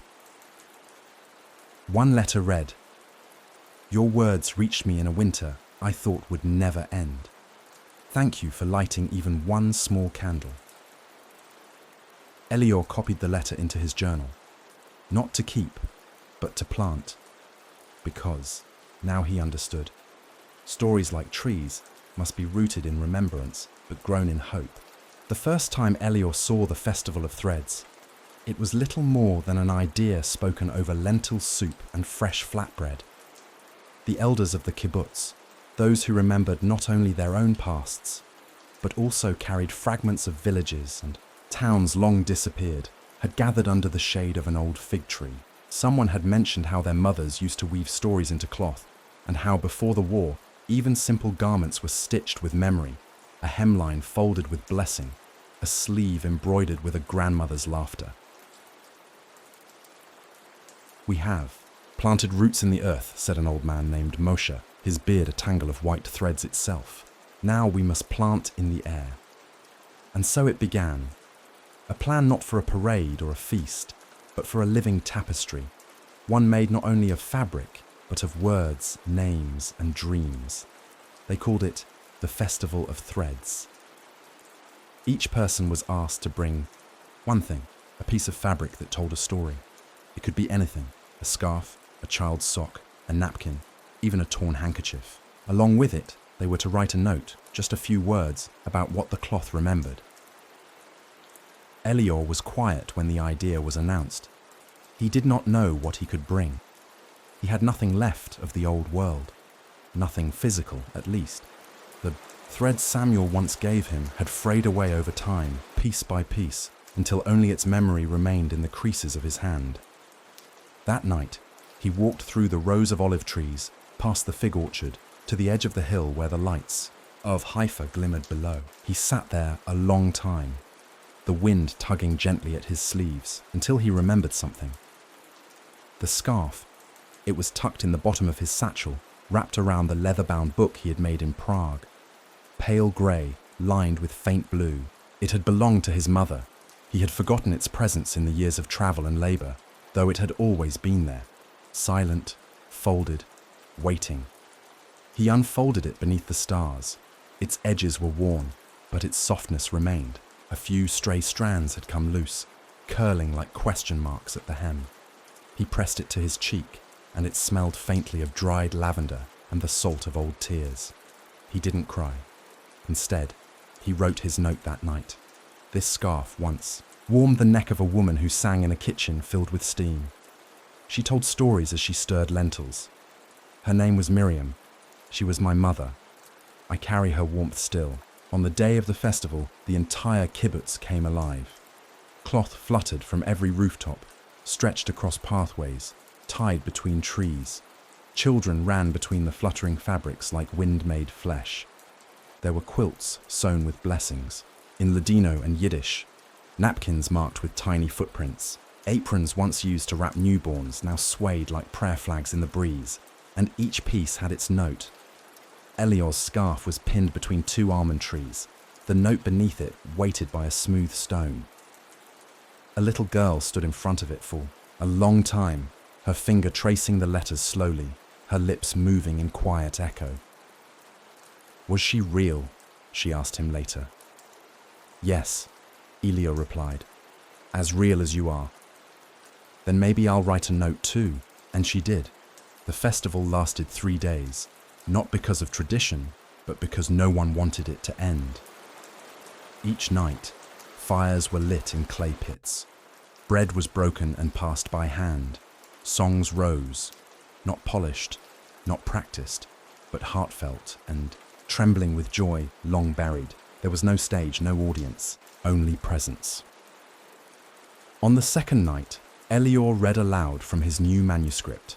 It was titled The Weaver's Boy, a story about a child who could spin memories into thread and who stitched stars into a night sky when the world forgot how to shine. When he finished, the applause was quiet, like the settling of wings. Elan stood beside him. "You've done something more than survive," he said. "You've rewoven the torn parts." Elior looked out at the cloth swaying in the evening wind. It looked like sails, like wings, like whispers, and he realized something he hadn't before. Stories, like threads, were not meant to bind us in. The past. They were meant to carry us forward, to tether us not to grief, but to meaning. On the final morning of the festival, the elders gathered all the notes, the scraps of handwriting, the ink-stained tags, the folded papers hidden in hems, and placed them in a wooden chest. They called it the Ark of Threads. It was not ornate, just smooth olive wood, carved with a Star of David and a vine circling its edges.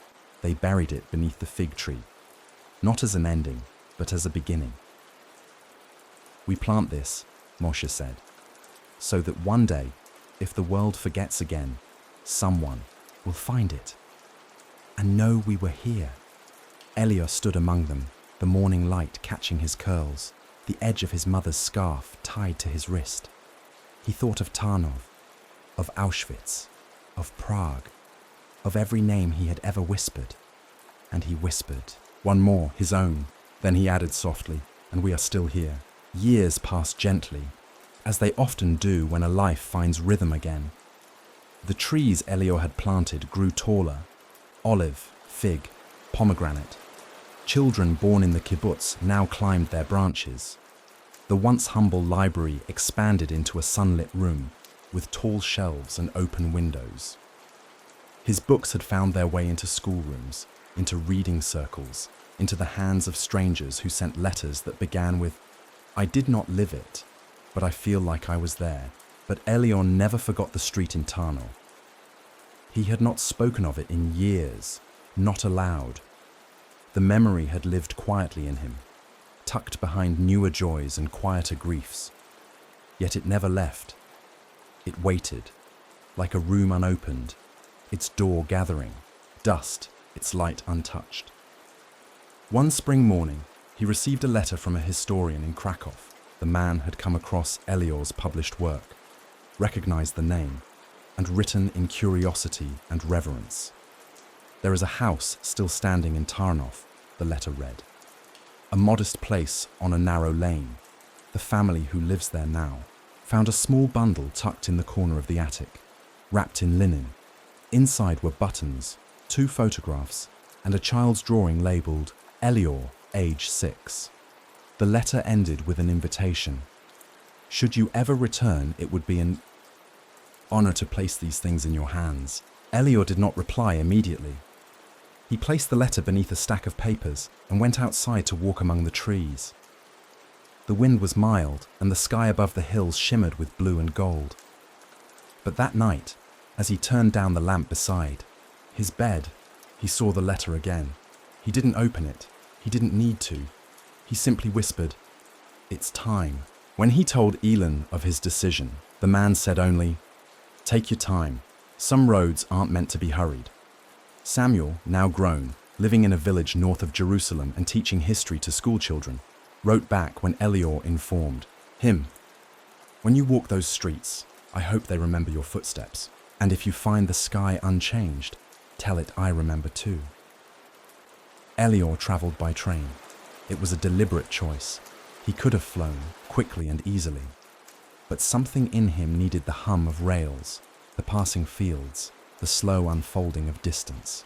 He needed to feel the weight of return. One breath, one station, one heartbeat at a time. When he stepped onto the platform in Tarnów, he did not expect tears. But they came anyway, not of grief, not even sorrow, but of recognition. The streets had changed. Shops with modern signs, cars rumbling where bicycles once glided. But the bones were the same.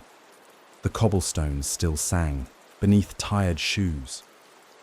The window shutters still opened like eyelids remembering dreams.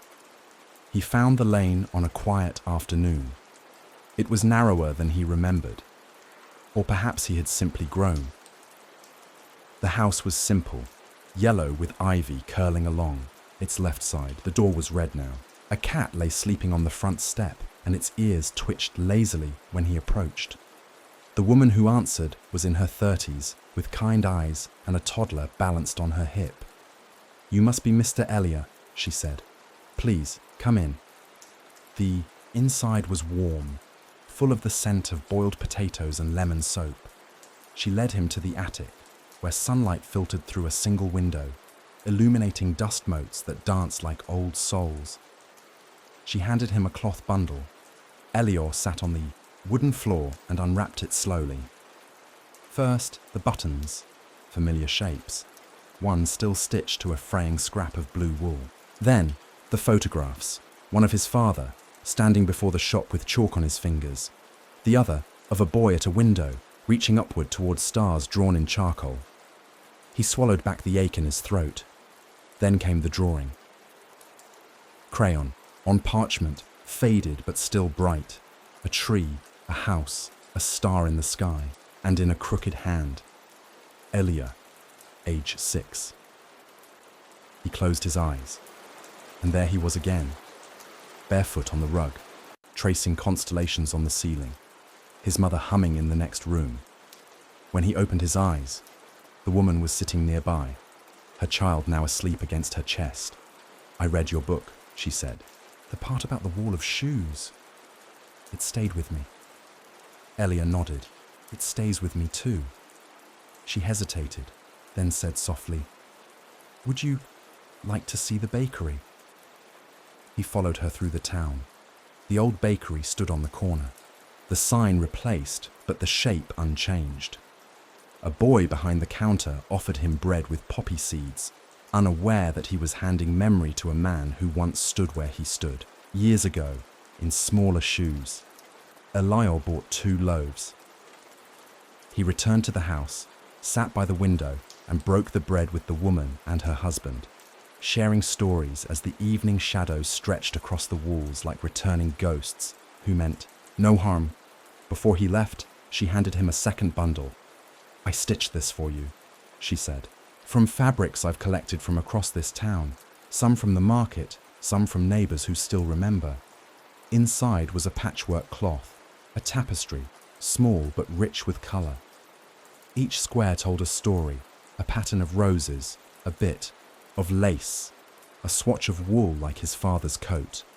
He folded it with care. Later that night, back in his guest room, he placed it beside his mother's scarf and whispered, "You are not forgotten."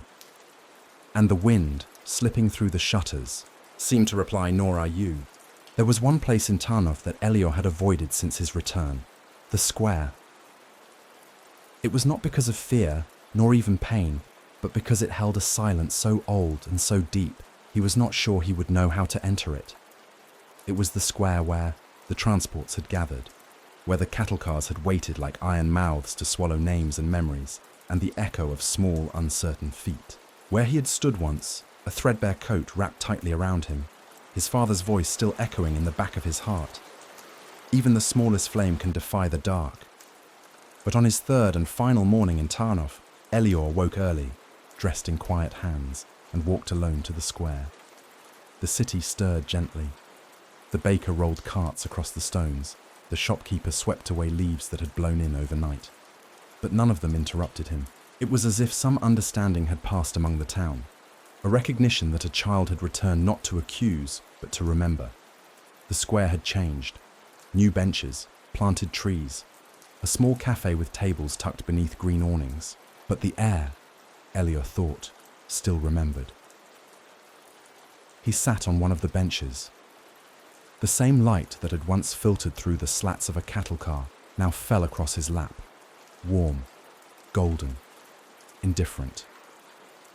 He took out his notebook, not the one filled with old letters, a new one, its first page still blank. For a long time, he did not write. He simply sat and watched the square. Children passed, chasing one another with laughter.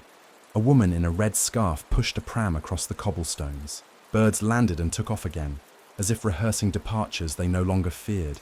Then, slowly, Elior began to write. I am here, not as a ghost, not as a boy made of ash, but as someone who remembers names that were never spoken. He continued.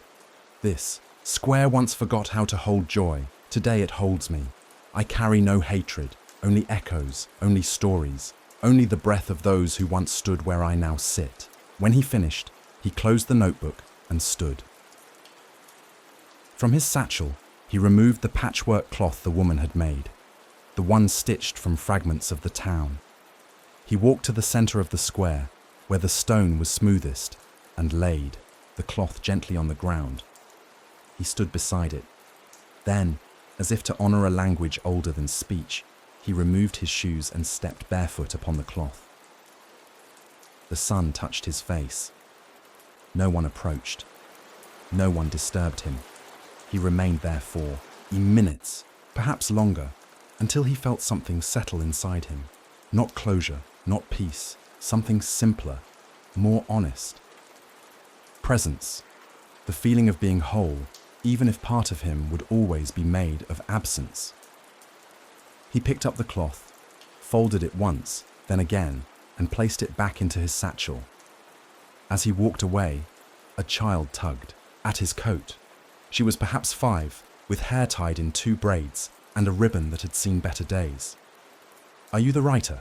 She asked. Elior smiled. I try to be. She handed him a folded piece of paper. It's for your book. He opened it. A crayon drawing, a tree, a candle, and above them, stars. No words, just light. He knelt. What's your name? Zosha, she whispered. He nodded. Thank you, Zosha. He walked to the edge of the square and sat on the stone ledge of a fountain. There, he removed the notebook again and added one more entry. Zosha, age 5, gave me a drawing. There were no words on the page, only stars. And somehow, it was enough. Later that afternoon, he boarded the train. He kept the drawing inside the front cover of the new notebook. The journey back was quiet. The train moved through meadows dusted, with wildflowers and forests that breathed green from every branch. As dusk fell, the carriage filled with golden light, and Elior leaned his head against the window, watching his reflection soften and blur with the passing world. He thought of the others, the ones who had never returned, the ones who had vanished before they ever had a chance to grow, and yet he did not feel alone. In the fabric in his satchel, in the drawing from Zosha, in the whispers of the square, he had been met again and again by presence, by memory that did not fade, by names that no longer needed to be spoken to be real. When the train pulled into the station near the kibbutz, the trees were blooming. Children ran barefoot between rows of almond blossoms, and someone sang an old melody from the hill. Elan met him at the gate. How was it? He asked, no expectation. In his voice, Elior placed his hand on the old wooden gate. It was, he said. It simply was. He returned to his small room, unpacked, opened the window, and then, with a notebook on his lap, he wrote, There is a square in Tarnów where ghosts no longer linger. They have walked on. They have flown into the drawings of children. They have become part of the sky. And then at last he lit a candle, not for mourning, but for continuation. The candle flickered in the corner of the room, its light warm and golden, its flame unwavering even as the wind stirred through the window. Elior sat beside it, the final page of his new notebook open before him, pen resting gently in his fingers. Outside, the sounds of the kibbutz drifted softly, distant laughter, the rhythm of footsteps on gravel, the quiet rustle of wind in olive leaves. The sky was clear, scattered with stars like salt on deep blue linen. It was a night for remembering, but also a night for giving, because there comes a time, even for those who have walked long through the shadows, when memory ceases to be a burden and instead becomes a gift. And Elior had come to that moment. In the weeks since returning from Tarnów, he had begun gathering his stories into one final book. Not letters this time, not fiction, not even testimony. Something different, something that breathed. He titled it simply, The Children of the Sky. It was not about him. It was about all of them. The ones who had walked beside him in silence, who had vanished into smoke, who had whispered stars into his heart when the world went dark. Each chapter bore a name: Talia, Isaac, Julek, the violinist, Samuel, Zosia, the girl with the ribbon, the woman who stitched cloth from memory, the boy who reached for the stars. He wove their stories with gentle hands, never embellishing, never romanticizing. He told them as they were, tender, terrifying, beautiful in their small, human ways. At the heart of the book was a simple truth, that remembrance is an act of love, and love, Elior had learned, is stronger than death. He finished writing just after midnight. He closed the book, bound in soft cloth, the edges still warm from his hands. He placed it beside the candle and sat in the silence, breathing in the scent of wax and ink. Then slowly, he stood and walked to the olive grove. The trees stood tall now, their branches thick with new growth, their roots deep in the earth. He passed the one he had planted for his mother, the one for his father, the one for the boy who had once dreamed of apples. And in the center, where the wind danced through the boughs, he placed the book, not to bury, but to offer. He left it there, on a small stone bench beneath the oldest tree, wrapped in linen, tied with blue thread. In the morning, others would find it. They would read it aloud. They would remember, and then, perhaps, they would begin their own stories. Elior returned, too, the house just before sunrise. He poured a cup of water, he washed his hands, and he sat once more at the window, watching the sky shift from ink to gold. As the first rays of light touched the horizon, he opened a new journal. This one bore no title, no dedication, only space. He smiled and began to write. There once was a boy who entered a place without stars, and yet he remembered them, and so they returned. He wrote of trees, of bread, of names whispered into ash and woven into light. He wrote of how stories, like seeds, must sometimes sleep in the ground before they bloom. He wrote of how even silence carries echoes, and how every life, no matter how brief, leaves behind a note in the great symphony of the world. That afternoon, as children played beneath the almond trees, Elior joined them. He no longer watched from the window. He sat on the grass. He told stories. He laughed. A small boy climbed into his lap and asked, "Where do the stars go during the day?" Elior looked up. "They rest," he said, "until someone needs them again." The boy nodded thoughtfully. Like stories, Elior smiled. Exactly.